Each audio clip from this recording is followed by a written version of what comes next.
ਤੇ ਜੇ ਚੇਤੇ ਆ ਰਿਹਾ ਹੋਵੇਗਾ ਤੁਹਾਨੂੰ ਤਾਂ ਦਿਖ ਰਿਹਾ ਹੋਵੇਗਾ ਕਿ ਇਹ ਨਿਸ਼ਾਨੀ ਲੱਗਦੀ ਹੈ ਫਿਲਿਪਸ ਫੈਕਟਰੀ ਹੁੰਦੀ ਸੀਗੀ।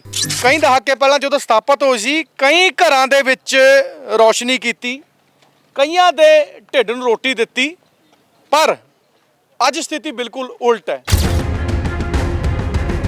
750 ਪੱਕਾ ਵਰਕਰ ਸੀ ਜੀ, ਫਿਲਿਪਸ ਦਾ ਪੱਕਾ ਵਰਕਰ। ਇਹ ਫੈਕਟਰੀ ਬੜੀ ਵਧੀਆ ਕੰਡੀਸ਼ਨ 'ਚ ਚੱਲ ਰਹੀ ਸੀਗੀ ਤੇ ਇਹਦੇ ਵਿੱਚ ਮੁਨਾਫੇ ਸੀ ਸੀ ਆਪਣਾ RTI ਪਾ ਕੇ ਇੱਕ ਸਾਈਡ 'ਚੋਂ 18 ਤੋਂ ਪਹਿਲਾਂ ਦਾ 18 5 ਸਾਲ ਤੋਂ ਕਦੇ ਵੀ ਤੁਹਾਨੂੰ ਇਹ ਨਹੀਂ ਹੋਗਾ ਕਿ ਕੰਪਨੀ ਕਿਸੇ ਜਗ੍ਹਾ ਘਾਟਾ ਖਾਇਆ। ਨੰਬਰ 1 ਫੈਕਟਰੀ ਰਹੀ ਹੈ ਪੂਰੀ ਵਰਲਡ 'ਚ, ਨੰਬਰ 1 ਫੈਕਟਰੀ ਰਹੀ ਆ ਔਰ ਇਹ ਗਰੀਬ ਮਜ਼ਦੂਰਾਂ ਨੇ ਇਹ ਫੈਕਟਰੀ ਨੂੰ ਉੱਪਰ ਚੱਕਿਆ ਸੀ ਜੀ। ਆਹ ਦੇਖੋ ਜੀ, 750 ਵਰਕਰ ਨੂੰ ਇੱਕੋ ਲੈਟਰ ਤੇ ਸਾਈਨ ਕਰਾਇਆ ਜਾ ਰਿਹਾ due to my personal reason, ਕਿ ਮੈਂ ਆਪਣੀ ਮਰਜ਼ੀ ਨਾਲ ਨੌਕਰੀ ਛੱਡ ਰਿਹਾ ਜੀ। ਤੇ ਜਦੋਂ ਹੋਈ ਬੰਦ ਫਿਰ ਕਿੱਦਾਂ ਮਤਲਬ ਸਿਸਟਮ ਚੱਲ ਰਿਹਾ ਘਰ ਦਾ? ਸਿਸਟਮ ਤਾਂ ਕੀ ਚੱਲਣਾ ਸੀਗਾ ਜੀ, 2020 ਚ ਡੈਥ ਹੋ ਗਈ। ਅੱਛਾ, ਬੇਟਾ ਚੜਾਈ ਕਰ ਗਿਆ। ਪਰੇਸ਼ਾਨ ਸੀ ਫੈਕਟਰੀ ਬੰਦ ਹੋਣ ਤੋਂ ਬਾਅਦ? ਸਾਰੇ ਬੱਚਿਆਂ ਦੀ ਪੜ੍ਹਾਈ ਛੱਡਣੀ ਪਈ। ਸਾਰੇ ਬੱਚੇ ਅੱਜ ਬੇਰੁਜ਼ਗਾਰ ਨੇ, ਕਿਸੇ ਨੂੰ ਕੋਈ ਜੋਬ ਨਹੀਂ ਹੈ। ਬੱਚੇ ਕੈਬ ਚਲਾਉਂਦੇ, ਕੈਬ ਦੇ ਵਿੱਚ ਕੀ ਮਿਲਦਾ? ਹਸਬੈਂਡ ਬਿਮਾਰ ਨੇ, 32 ਚ ਐਡਮਿਟ ਰਹੇ ਨੇ 2 ਮਹੀਨੇ। ਮੇਰਾ ਸੀਗਾ ਸੁਪਨਾ ਵੀ ਜਸਟ ਮੈਂ ਨਰਸਿੰਗ ਕਰੂੰਗੀ, ਨਰਸ ਬਣੂੰਗੀ, ਘਰਦਿਆਂ ਨੂੰ ਕੁਝ ਕਰਕੇ ਦਿਖਾਉਂਗੀ। ਬਟ ਇਹਨਾਂ ਦੀ ਇਸ ਕੰਮ ਨੇ ਇਹਨਾਂ ਨੇ ਬਹੁਤ ਗਲਤ ਕੀਤਾ, ਮੇਰੀ ਸਾਰੀ ਵਿੱਚ ਸਟੱਡੀ ਰਹਿ ਗਈ। ਦੇਖ ਸਕਦੇ ਹੋ ਦਰਸ਼ਕੋ, ਪਿਓ ਦੀ ਅੱਖਾਂ ਦੇ ਵਿੱਚ ਵੀ ਹੰਝੂ ਨੇ ਤੇ ਧੀ ਦੀ ਅੱਖਾਂ ਦੇ ਵਿੱਚ ਵੀ ਹੰਝੂ ਨੇ। ਕਰੀਅਰ ਵੀ ਬੱਚਿਆਂ ਦੇ ਜਿਹੜਾ ਖੜ ਗਏ ਹੈਗੇ ਨੇ। मेरे छोटे छोटे बच्चे हैं, मेरी एक 8वीं च पढ़ती कुड़ी, एक 6वीं च पढ़ती है। और मैं काम क्या कर सकता हूँ, मेरी इतनी बड़ी प्रॉब्लम है, मैं तो फिर नहीं।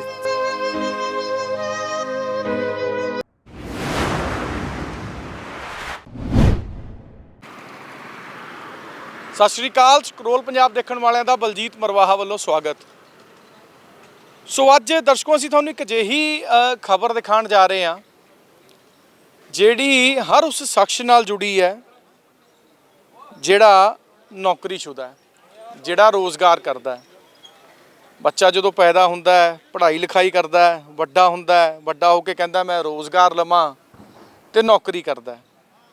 ਇੰਡਸਟਰੀ ਗੱਲ ਕਰਦੇ ਹਾਂ ਮੋਹਾਲੀ ਦੀ। ਸਾਹਿਬਜ਼ਾਦਾ ਅਜੀਤ ਸਿੰਘ ਨਗਰ ਮੋਹਾਲੀ ਕਿਹਾ ਜਾਂਦਾ ਕਿ ਆਉਣ ਵਾਲੇ ਟਾਈਮ 'ਚ ਜੇਕਰ ਪੰਜਾਬ ਦੀ ਕੋਈ ਰਾਜਧਾਨੀ ਬਣੇਗਾ ਨਾ ਤਾਂ ਉਹ ਮੋਹਾਲੀ ਬਣੇਗਾ। ਪਰ 50-60 ਸਾਲ ਮੋਹਾਲੀ ਵਸੇ ਨੂੰ ਹੋ ਚੁੱਕੇ ਨੇ। ਇਹ ਅਜਿਹਾ ਸ਼ਹਿਰ ਬਣ ਚੁੱਕਾ ਹੈ, ਅਜਿਹਾ ਜ਼ਿਲ੍ਹਾ ਬਣ ਰਿਹਾ ਜਿਹੜਾ ਕਿ ਅਰਸ਼ ਤੋਂ ਫਰਸ਼ ਤੇ ਆ ਰਿਹਾ। ਉਹਦੀ ਬੜੀ ਵੱਡੀ ਐਗਜ਼ਾਮਪਲ ਅੱਜ ਅਸੀਂ ਤੁਹਾਨੂੰ ਦਿਖਾਵਾਂਗੇ। ਅਸੀਂ ਪਹੁੰਚੇ ਕਿੱਥੇ ਹੋਏ ਹਾਂ। ਜਿਹੜੇ ਪੁਰਾਣੇ ਬਸ਼ਿੰਦੇ ਆ ਮੋਹਾਲੀ ਤੋਂ ਉਹਨਾਂ ਨੂੰ ਯਾਦ ਆ ਜਾਏਗਾ, ਜੇ ਥੋੜ੍ਹਾ ਬਹੁਤ ਨਕਸ਼ਾ ਉਹ ਯਾਦ ਕਰਨਗੇ 10 ਸਾਲ ਪਿੱਛੇ ਚੱਲ ਜਾਣ ਜੇਕਰ ਉਹ, ਹਾਲਾਂਕਿ ਤੇ ਜ਼ਿਹਨ 'ਚ ਆ ਜਾਏਗਾ ਵੀ ਇਹ ਨਕਸ਼ਾ ਕਿਹਦਾ ਲੱਗ ਰਿਹਾ। ਇੱਥੇ ਇੰਡਸਟਰੀ ਏਰੀਆ ਫੇਜ਼ 9 ਮੋਹਾਲੀ ਖੜੇ ਹਾਂ ਅਸੀਂ। ਤੇ ਜੇ ਚੇਤੇ ਆ ਰਿਹਾ ਹੋਵੇਗਾ ਤੁਹਾਨੂੰ ਤਾਂ ਦਿਖ ਰਿਹਾ ਹੋਵੇਗਾ ਕਿ ਇਹ ਨਿਸ਼ਾਨੀ ਲੱਗਦੀ ਹੈ ਫਿਲਿਪਸ ਫੈਕਟਰੀ ਹੁੰਦੀ ਸੀਗੀ। ਫਿਲਿਪਸ, ਜਦੋਂ ਵੀ ਬੰਦਾ ਕਹਿੰਦਾ ਸੀ ਮੇਰੇ ਘਰ 'ਚ ਕੋਈ ਵਧੀਆ ਟਿਊਬ ਵਾਲੇ, ਵਧੀਆ ਬੱਲਬ ਵਾਲੇ ਮੇਰੇ ਘਰ 'ਚ ਚਿੱਟੀ ਰੌਸ਼ਨੀ ਹੋਵੇ ਤਾਂ ਕਹਿੰਦੇ ਸੀ ਵਧੀਆ ਬੱਲਬ ਜੇ ਹੁੰਦਾ ਤਾਂ ਫਿਲਿਪਸ ਦਾ ਹੁੰਦਾ। ਸੋ ਫੈਕਟਰੀ ਨੇ ਕਈ ਦਹਾਕੇ ਪਹਿਲਾਂ ਜਦੋਂ ਸਥਾਪਿਤ ਹੋਈ ਸੀ, ਕਈ ਘਰਾਂ ਦੇ ਵਿੱਚ ਰੌਸ਼ਨੀ ਕੀਤੀ, ਕਈਆਂ ਦੇ ਢਿੱਡ ਨੂੰ ਰੋਟੀ ਦਿੱਤੀ, ਪਰ ਅੱਜ ਸਥਿਤੀ ਬਿਲਕੁਲ ਉਲਟ ਹੈ। ਇਹ ਸਾਰੇ ਜਿਹੜੇ ਤੁਹਾਨੂੰ ਮੁਲਾਜ਼ਮ ਦਿਖ ਰਹੇ ਨੇ, ਮੈਨੂੰ ਬੜੀ ਹੈਰਾਨੀ ਹੋ ਰਹੀ ਹੈ, ਮੈਨੂੰ ਵੀ ਹੈਰਾਨੀ ਹੋ ਰਹੀ ਹੈ। ਜਤਿੰਦਰਪਾਲ ਫੈਕਟਰੀ ਦੇ ਮੁਲਾਜ਼ਮ ਨੇ ਇੱਕ ਕਾਲ ਕੀਤੀ ਸੀ ਮੈਂ ਸਿਰਫ, ਤੇ ਇੱਕ ਕਾਲ ਤੇ ਰਿਸਪੌਂਸ ਹੈ। ਜਿਹੜੇ ਫੈਕਟਰੀ ਨਾਲ ਜੁੜੇ ਰਹੇ ਨੇ, ਅੱਜ ਜੋ ਵੀ ਮਾੜੇ ਮੋਟੇ ਕੰਮ ਕਰ ਰਹੇ ਨੇ, ਆਪਣੇ ਕੰਮ ਧੰਦੇ ਛੱਡ ਕੇ ਦੇਖੋ ਕਿਵੇਂ ਪਹੁੰਚੇ ਨੇ। ਇੱਕ ਕਾਲ ਦੀ ਹਾਲ ਹੈ। ਔਰ ਫਿਲਿਪਸ ਜੋ ਲੋਕਾਂ ਦੇ ਘਰਾਂ 'ਚ ਰੌਸ਼ਨੀ ਜ਼ਰੂਰ ਦਿੰਦੀ ਸੀ, ਪਰ ਇਹਨਾਂ ਮੁਲਾਜ਼ਮਾਂ ਦੀ ਜ਼ਿੰਦਗੀ ਆਪਾਂ ਜੇ ਕਹੀਏ ਹਨੇਰਾ ਕਰ ਗਈ ਇਹਨਾਂ ਦੀ ਜ਼ਿੰਦਗੀ 'ਚ, ਤਾਂ ਸ਼ਾਇਦ ਮੈਂ ਕੁਛ ਗਲਤ ਨਹੀਂ ਕਹਿ ਰਿਹਾ। ਕਈ ਇਹੋ ਜਿਹੇ ਮੁਲਾਜ਼ਮ ਜਿਹੜੇ ਅੱਜ ਇਸ ਦੁਨੀਆ 'ਚ ਵੀ ਨਹੀਂ ਰਹੇ, ਉਹਨਾਂ ਦੇ ਘਰ ਦੇ ਵੀ ਪਹੁੰਚੇ ਨੇ। ਕਈ ਸ਼ਾਇਦ ਫੈਕਟਰੀ ਬੰਦ ਹੋਣ ਦੇ ਆਪਾਂ ਕਹੀਏ ਸਦਮੇ ਲੱਗੇ, ਉਹ ਬਿਸਤਰਿਆਂ ਨਾਲ ਜੁੜ ਗਏ ਨੇ, ਤੇ ਕਈ ਸੰਘਰਸ਼ 'ਚ ਵੀ ਹੈਗੇ ਨੇ। ਗੱਲ ਕਰਦੇ ਹਾਂ ਇਹਨਾਂ ਮੁਲਾਜ਼ਮਾਂ ਨਾਲ। ਪਹਿਲਾਂ ਤਾਂ ਮੈਂ ਉਹੀ ਗੱਲ ਕਰਾਂਗਾ, ਚੰਗੇ ਦਿਨਾਂ ਦੀ ਗੱਲ ਕਰਾਂਗਾ। ਜਦੋਂ ਫੈਕਟਰੀ ਬਣੀ ਸੀ ਇਹ, ਕਿੰਨਾ ਕੁ ਮੁਲਾਜ਼ਮ ਇਹਦੇ 'ਚ ਹੁੰਦਾ ਸੀ, ਕਿੰਨੇ ਕੁ ਲੋਕਾਂ ਦੇ ਘਰ ਦਾ ਜਿਹੜਾ ਚੁੱਲ੍ਹਾ ਬਲਦਾ ਸੀ ਇਹਦੇ ਨਾਲ?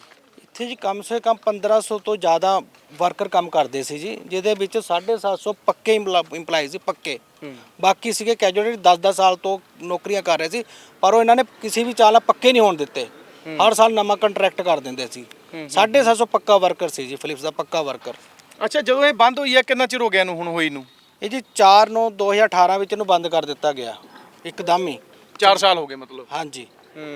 ਸੋ ਵਜ੍ਹਾ ਕਿਉਂਕਿ ਕਹਿੰਦੇ ਆ ਵੀ ਪ੍ਰੋਡਕਟ ਤਾਂ ਇਹੋ ਜਿਹਾ ਬਣਦਾ ਹੈ ਕਿ ਦੁਨੀਆ ਦੀ ਆਬਾਦੀ ਤਾਂ ਵਧ ਹੀ ਰਹੀ ਹੈ, ਘਰ ਤਾਂ ਬਣ ਹੀ ਰਹੇ ਆ, ਬੱਲਬ ਟਿਊਬਾਂ ਦੀ ਲੋਡ ਪੈਣੀ ਹੈ। ਇਹ ਫੇਰ ਕਿੱਦਾਂ ਮਤਲਬ ਦਿਖਾਇਆ ਗਿਆ ਵੀ ਇਹ ਘਾਟੇ 'ਚ ਜਾ ਰਹੀ ਹੈ, ਇਹਨੂੰ ਬੰਦ ਕਰ ਦੇਣਾ ਚਾਹੀਦਾ? ਇਹ ਸਾਜ਼ਿਸ਼ ਕਿੱਦਾਂ ਸ਼ੁਰੂ ਹੋ ਗਈ ਸੀ?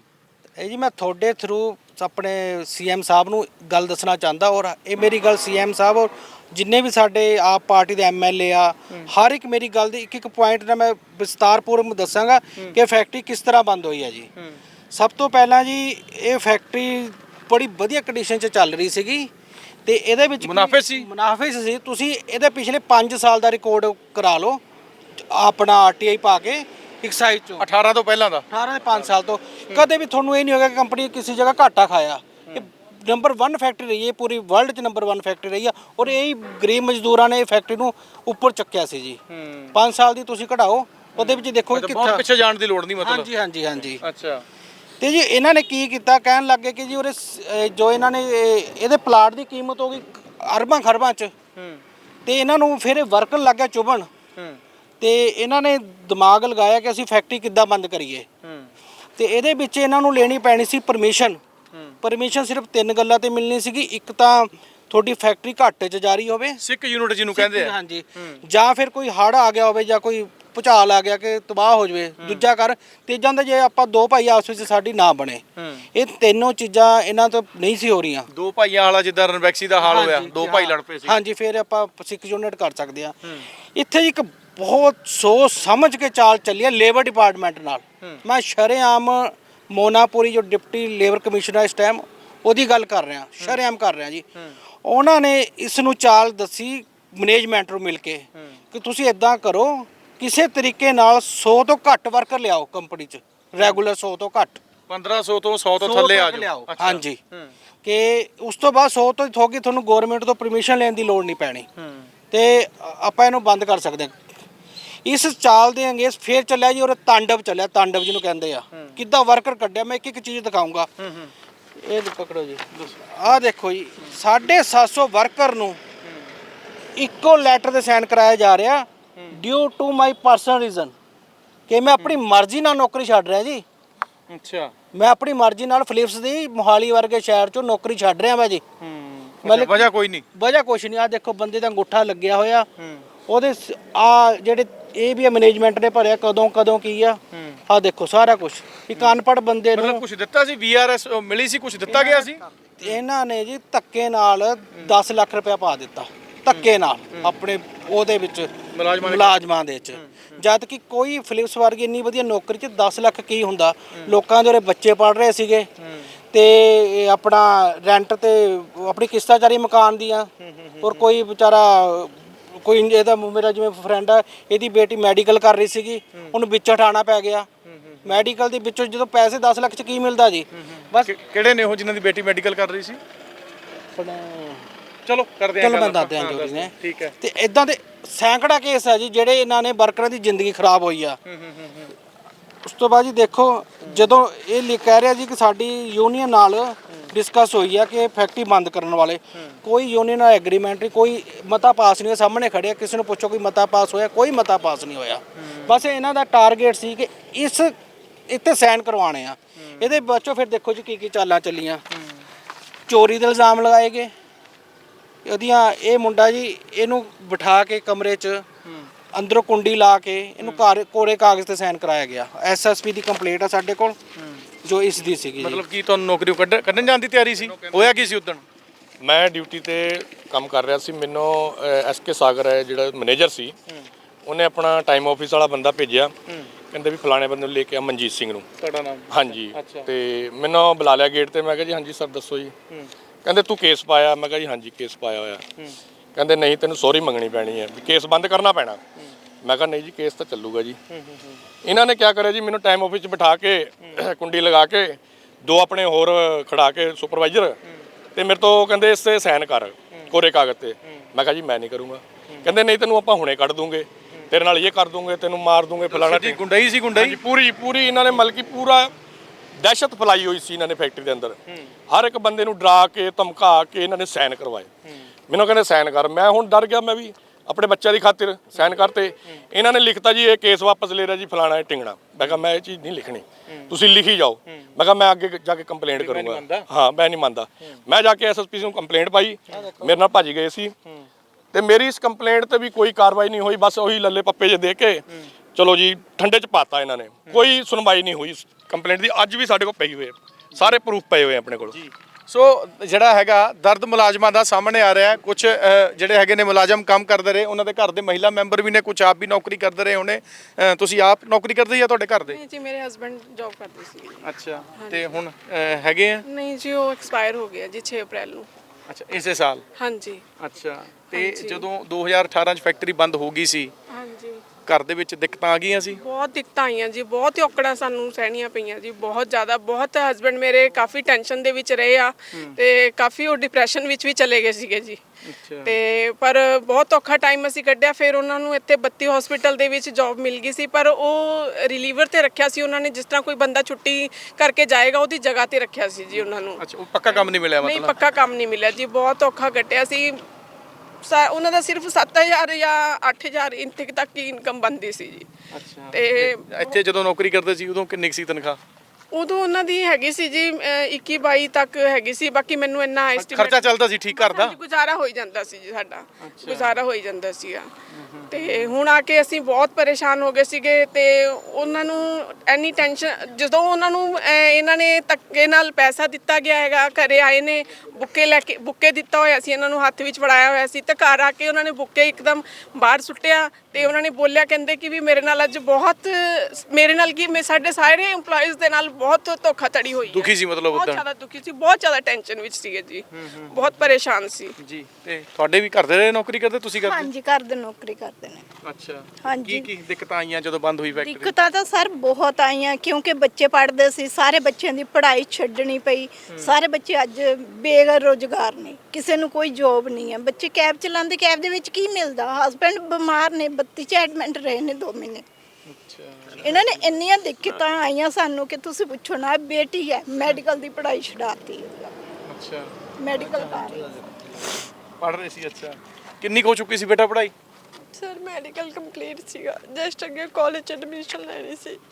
ਅੱਛਾ, ਮੇਰਾ ਸੀਗਾ ਸੁਪਨਾ ਵੀ ਜਸਟ ਮੈਂ ਨਰਸਿੰਗ ਕਰੂੰਗੀ, ਨਰਸ ਬਣੂੰਗੀ, ਘਰਦਿਆਂ ਨੂੰ ਕੁਝ ਕਰਕੇ ਦਿਖਾਉਂਗੀ। ਬਟ ਇਹਨਾਂ ਦੀ ਇਸ ਕੰਮ ਨੇ, ਇਹਨਾਂ ਨੇ ਬਹੁਤ ਗਲਤ ਕੀਤਾ। ਮੇਰੀ ਸਾਰੀ ਵਿੱਚ ਸਟੱਡੀ ਰਹਿ ਗਈ। ਮੈਂ ਵੀ ਹੁਣ ਫ੍ਰੀ ਆ, ਮੈਂ ਕੋਈ ਸਟੱਡੀ ਨਹੀਂ ਕਰ ਰਹੀ। ਦੇਖ ਸਕਦੇ ਹੋ ਦਰਸ਼ਕੋ, ਪਿਓ ਦੀ ਅੱਖਾਂ ਦੇ ਵਿੱਚ ਵੀ ਹੰਝੂ ਨੇ ਤੇ ਧੀ ਦੀ ਅੱਖਾਂ ਦੇ ਵਿੱਚ ਵੀ ਹੰਝੂ ਨੇ। ਕਰੀਅਰ ਵੀ ਬੱਚਿਆਂ ਦੇ ਜਿਹੜਾ ਖੜ ਗਏ ਹੈਗੇ ਨੇ। ਸੋ ਜਦੋਂ ਸਰਦਾਰ ਸਾਹਿਬ ਇਹ ਸ਼ੁਰੂ ਹੋਈਆਂ ਸੀ ਗੱਲਾਂ, ਜਦੋਂ ਮੈਨੇਜਮੈਂਟ ਨੇ ਜਾਂ ਤੁਹਾਡੇ ਤੱਕ ਮੈਸੇਜ ਆਣੇ ਸ਼ੁਰੂ ਹੋਏ ਫੈਕਟਰੀ ਬੰਦ ਹੋ ਜਾਏਗੀ, ਕਿੱਦਾਂ ਫਿਰ ਲੱਗਦਾ ਸੀ ਕੀ ਹੋਏਗਾ ਅੱਗੇ? ਭਵਿੱਖ ਕੀ ਦਿਖਦਾ ਸੀ ਆਪਣਾ? ਸਾਡੇ ਇੱਥੇ ਜਦੋਂ ਮੇਰੇ ਨਾਲ ਅੰਦਰ ਬੁਲਾਇਆ ਨਾ ਮੈਨੂੰ, ਸਾਗਰ ਸਾਹਿਬ ਇੱਥੇ ਮੈਨੇਜਰ ਸੀਗੇ, ਮੈਨੂੰ ਕਹਿੰਦੇ ਤਲੋਕ ਸਿੰਘ ਫੈਕਟਰੀ ਬੰਦ ਹੋ ਰਹੀ ਆ। ਤੇ ਮੈਂ ਕਿਉਂ ਬੰਦ ਕਿਉਂ ਹੋ ਰਹੀ ਆ ਜੀ? ਅਖੇ ਪਰ ਆਰਡਰ ਆ ਗਿਆ। ਮੈਂ ਆਰਡਰ ਕਹਿੰਦੇ ਦਿੱਤਾ ਤੁਹਾਨੂੰ? ਕਹਿੰਦੇ ਇਹ ਨਹੀਂ ਪਤਾ ਤੁਹਾਨੂੰ ਆਰਡਰ ਆਇਆ। ਮੈਂ ਉਹਨਾਂ ਗੱਲ, ਮੇਰੀ ਕੋਲ ਨਾਲ ਗੱਲ ਕਰਾ ਦੇ, ਅਸੀਂ ਆਪਾਂ ਗੱਲ ਕਰ ਲੈਂਦੇ ਹਾਂ। ਨਹੀਂ ਹੈ ਕਿ ਮੈਂ ਗੱਲ ਨਹੀਂ ਕਰਾਉਣੀ। ਮੈਂ ਫਿਰ ਕਾਰਨ ਤੇ ਤੁਹਾਨੂੰ ਬਾਹਰ ਜਾਣਾ ਹੀ ਪੈਣਾ, ਨੌਕਰੀ ਹੋਰ ਕਿਤੇ ਲੱਭਣੀ ਪੈਣੀ ਆ, ਤੁਸੀਂ ਜਾਣ ਦਿਓ। ਮੈਂ ਉਹ ਦਿਨ ਮੈਂ ਜਾਣ ਦਿੱਤਾ ਨਹੀਂ। ਫਿਰ ਦੂਏ ਦਿਨ ਮੈਂ ਚਲ ਗਿਆ, ਅੰਦਰ ਵੜ ਗਿਆ ਆਪਣੇ ਪ੍ਰੋਡਕਸ਼ਨ 'ਚ। ਮੈਨੂੰ ਫਿਰ ਦੂਏ ਦਿਨ ਉਹਨਾਂ ਤੰਗ ਪਰੇਸ਼ਾਨ ਕਰਨ ਲੱਗ ਗਏ। ਮੈਨੂੰ ਇੱਕ ਥਾਂ ਚੱਕ ਕੇ ਦੂਏ ਥਾਂ ਲਾ ਦੇਣ, ਦੂਏ ਥਾਂ ਚੱਕ ਕੇ ਤੀਏ ਥਾਂ ਲਾ ਦੇਣ। ਮੈਨੂੰ ਕਹਿੰਦੇ ਤੁਸੀਂ ਪ੍ਰੋਡਕਸ਼ਨ ਨਹੀਂ ਦੇ ਰਹੇ। ਮੈਂ ਪ੍ਰੋਡਕਸ਼ਨ ਮੈਂ ਕਦੀ ਦੇਵਾਂ? ਜੇ ਮੈਨੂੰ ਕੰਮ ਆਉਂਦਾ ਤਾਂ ਮੈਂ ਪ੍ਰੋਡਕਸ਼ਨ ਦੇਵਾਂ। ਮੈਨੂੰ ਆਪਣੀ ਜੋਬ ਦੇ, ਜਿੰਨਾ ਮਰਜ਼ੀ ਮੇਰੇ ਤੋਂ ਕੰਮ ਲਵੋ। ਠੀਕ ਹੈ, ਮੈਂ ਆਪਣੀ ਜੋਬ ਦੇ, ਮੈਂ ਅੱਜ ਮੈਂ ਕੰਮ ਲਓ ਮੇਰੇ ਤੋਂ। ਹਾਂ ਠੀਕ ਹੈ। ਹੁਣ ਜਿਹੜਾ ਕੰਮ ਬੰਦੇ ਨੇ ਨਹੀਂ ਸਿੱਖਿਆ, ਉਹ ਮੈਂ ਇੱਥੇ ਲੋਕਾਂ ਕਹਾਂਗੇ ਲੁੱਕ ਪਾਓ। ਮੈਂ ਕਿਵੇਂ ਲੁੱਕ ਪਾਊਂਗਾ ਉਰੇ? ਹਾਂ, ਤੇ ਇਸ ਕਰਕੇ ਮੈਨੂੰ ਤੰਗ ਪਰੇਸ਼ਾਨ ਕਰਤਾ। ਮੁੜ ਕੇ ਮੈਂ ਦੂਏ ਦਿਨ ਫਿਰ ਮੈਨੂੰ ਪਤਾ, ਫਿਰ ਮੈਂ ਕੋਰੇ ਕਾਗਜ਼ 'ਤੇ ਸਾਈਨ ਲਿਖਤੇ, ਸਾਈਨ ਕਰਤੇ। ਮੈਨੂੰ ਪਤਾ ਨਹੀਂ ਬਾਅਦ ਕੀ ਲਿਖਿਆ ਕੀ ਨਹੀਂ ਲਿਖਿਆ, ਮੈਨੂੰ ਨਹੀਂ ਪਤਾ। ਉਸ ਤੋਂ ਬਾਅਦ ਫਿਰ ਮੈਂ ਸਾਗਰ ਤੁਸੀਂ ਪਛਤਾਓਗੇ ਕਿਸੇ ਦਿਨ, ਤੁਸੀਂ ਬਰਕਰਾਂ ਧੋਖਾ ਕਰ ਰਹੇ ਹੋ, ਇਹ ਧੋਖਾ ਤੁਹਾਨੂੰ ਪਤਾ ਨਹੀਂ। ਮੈਂ ਕੀ ਕਹੀਏ, ਸਿੱਧਾ ਢਿੱਡ ਤੇ ਲੱਤ ਮਾਰੀ ਸੀ? ਬਿਲਕੁਲ ਢੇਡਾ ਜੇ ਲੱਤ ਸਾਹਮਣੇ ਜਾ ਕੇ ਰੋਜੀ ਖੋਣੀ ਤੇ ਢੇਡੀ ਲੱਤ ਹੁੰਦੀ ਆ। ਤੇ ਮੈਨੂੰ ਕਹਿੰਦਾ ਤੁਸੀਂ ਨੌਕਰੀ ਬਾਹਰ ਲੱਭੋ। ਹੁਣ ਮੈਂ ਕੋਈ ਨਹੀਂ ਸਾਗਰ, ਮੈਨੂੰ ਰੱਬ ਨੇ ਮਾਰ, ਤੁਹਾਡੇ ਮਾਰਿਆ ਨਹੀਂ, ਮੈਂ ਮਰਦਾ। ਮੈਂ ਮੈਨੂੰ ਰੱਬ ਨੇ ਮਾਰੇ। ਮੈਂ ਕਹਿੰਦਾ ਰੱਬ ਸਭ ਦੇ, ਮੈਂ ਤੁਸੀਂ ਰੱਬ ਨੂੰ ਭੁੱਲ ਚੁੱਕੇ, ਰੱਬ ਨੂੰ ਹੁੰਦਾ ਤੇ ਤੁਸੀਂ ਇਹ ਕੰਮ ਨਾ ਹੀ ਕਰਦੇ ਸਾਡੇ ਨਾਲ। ਮੈਂ ਤੇ ਇਹਨਾਂ ਗੱਲਾਂ ਕਰਕੇ ਮੈਨੂੰ ਉਹਨੇ ਅੰਦਰੋਂ ਬਾਹਰ ਕਰਤਾ। ਫਿਰ ਉਸ ਤੋਂ ਬਾਅਦ ਹੁਣ ਕਿਤੇ ਕੋਈ ਨੌਕਰੀ ਮਿਲੀ ਹੈ, ਕਿੱਦਾਂ ਕਰ ਰਹੇ ਹੋ? ਮੈਂ ਉਹਨਾਂ ਬਿੱਲ ਨਹੀਂ ਜੀ ਹੁਣ ਵੇਲੇ ਕਿਸੇ ਨੂੰ ਵੀ ਨੌਕਰੀ ਨਹੀਂ ਮਿਲ ਰਹੀ। ਹੁਣ ਮੈਂ ਵੀ ਹੈਗਾ ਕਹਿੰਦੇ ਪਹਿਲੇ ਕਹਿੰਦੇ ਕਿੰਨੇ ਯਾਰ ਸਾਲ ਦੀ ਸਰਵਿਸ ਤੁਹਾਡੀ? ਮੇਰੀ ਵੀ 15 ਸਾਲ ਦੀ ਸੀਗੀ। ਮੈਂ ਹਾਂ ਮੈਂ 2016 ਚ ਇਹਨਾਂ ਨੇ ਮੈਨੂੰ ਉਹ ਕੀਤਾ, ਹਰਾਸਮੈਂਟ ਕੀਤਾ, ਬੜਾ ਪ੍ਰੋਬਲਮ। ਮੈਂ ਇੰਨੇ ਉਹਨਾਂ ਨੂੰ ਤਰਲੇ ਕੀਤੇ ਵੀ ਮੈਂ ਕੀ ਕਰੂੰਗਾ ਕੀ ਨਹੀਂ ਕਰੂੰਗਾ, ਪਰ ਉਹਨਾਂ ਨੇ ਮੇਰੀ ਇੱਕ ਵੀ ਨਹੀਂ ਸੁਣੀ। ਕਹਿੰਦੇ ਮੈਂ ਤਾਂ ਪੈਰ ਵੀ ਹੱਥੇ ਲਾਏ। ਮੈਂ ਕਿਹਾ ਯਾਰ ਕਹਿੰਦੇ ਹੁਣ ਮੈਂ ਦੱਸੂ, ਮੈਂ ਪੈਰਾਂ ਦੇ ਹੱਥ ਮਿਲਾ ਕਿਹਦੇ ਲਾਏ? ਸਾਗਰ ਦੇ? ਮੈਂ ਸਕਦੇ ਮੈਂ ਕਿਹਾ ਛੋਟੇ ਛੋਟੇ ਬੱਚੇ ਆ, ਮੇਰੀ ਇੱਕ 8ਵੀਂ ਚ ਪੜ੍ਹਦੀ ਕੁੜੀ, ਇੱਕ 6ਵੀਂ ਚ ਪੜ੍ਹਦੀ ਹੈ। ਹੁਣ ਮੈਂ ਕੰਮ ਕਿਆ ਕਰ ਸਕਦਾ? ਮੇਰੀ ਇੰਨੀ ਵੱਡੀ ਪ੍ਰੋਬਲਮ ਹੈ, ਮੈਂ ਧੁੱਪ ਨਹੀਂ ਸਾ ਸਕਦਾ ਨਾ, ਮੈਨੂੰ ਠੰਡ ਉਹ ਹੁੰਦੀ ਪ੍ਰੋਬਲਮ ਨਹੀਂ ਹੈਗੀ ਆ, ਪਰ ਇਹਨੇ ਮੇਰੀ ਇੱਕ ਵੀ ਨਹੀਂ ਸੁਣੀ। ਹੁਣ ਕੀ ਕਰ ਰਹੇ ਹੋ? ਹੁਣ ਕੁਛ ਵੀ ਨਹੀਂ ਲਾਈਏ ਕਰੇ ਵੀ ਕਦੇ ਜੀ ਸਾਰੇ ਤੰਗ ਮੇਰੇ ਨਾਲ। ਬੱਚੇ ਇੰਨੇ ਉਹ ਹੈਗੇ, ਕਹਿੰਦੇ ਇੰਨੀਆਂ ਡਿਮਾਂਡ ਹੈਗੀਆਂ, ਕਿਆ ਕਰਾਂ ਮੈਂ? ਕੁਛ ਨਹੀਂ ਕਰ ਸਕਦਾ। ਸੋ ਇਹ ਦਰਦ ਹੈ ਫਿਲਿਪਸ ਦੇ ਮੁਲਾਜ਼ਮਾਂ ਦਾ ਸਾਹਮਣੇ ਆ ਰਿਹਾ। ਹੋਰ ਵੀ ਇੱਥੇ ਮੁਲਾਜ਼ਮ ਖੜੇ ਨੇ, ਗੱਲ ਕਰਾਂਗੇ। ਹਾਂਜੀ ਹਾਂਜੀ ਬਿਲਕੁਲ ਕਰ ਲੈਂਦੇ, ਉਹਨਾਂ ਨਾਲ ਗੱਲ ਕਰਦੇ ਆ। ਕੌਣ ਕਰਦਾ ਸੀ ਬਜ਼ੁਰਗੋ ਇੱਥੇ ਨੌਕਰੀ ਤੁਹਾਡਾ? ਬੇਟਾ ਮੇਰਾ ਕਰਦਾ ਸੀ। ਅੱਛਾ, ਨਾਮ ਬੇਟੇ ਦਾ ਜੀ? ਗੁਰਪਾਲ ਸਿੰਘ। ਅੱਛਾ, ਤੇ ਜਦੋਂ ਹੋਈ ਬੰਦ ਫਿਰ ਕਿੱਦਾਂ ਮਤਲਬ ਸਿਸਟਮ ਚੱਲ ਰਿਹਾ ਘਰ ਦਾ?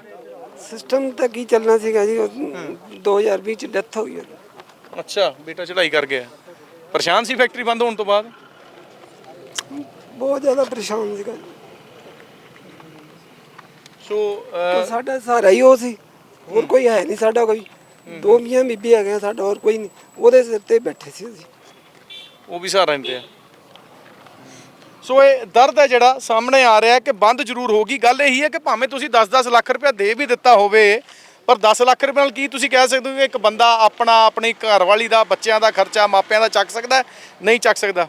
ਤੁਸੀਂ ਕੀ ਦੱਸਣਾ ਚਾਹੁੰਦੇ ਹੋ ਜੀ? ਕੋਈ ਵੀ ਅਦਾਰਾ ਜਦੋਂ ਬੰਦ ਹੁੰਦਾ ਹੈ ਨਾ, ਕੋਈ ਵੀ ਅਦਾਰੇ ਦੀ ਮੈਨੇਜਮੈਂਟ ਧੱਕਾ ਕਰਦੀ ਹੈ ਵਰਕਰ ਦੇ ਨਾਲ, ਤਾਂ ਵਰਕਰ ਦੇ ਵਾਸਤੇ ਲੇਬਰ ਡਿਪਾਰਟਮੈਂਟ ਦੇ ਸ਼ਿਕਾਇਤਾਂ ਕਰਦਾ।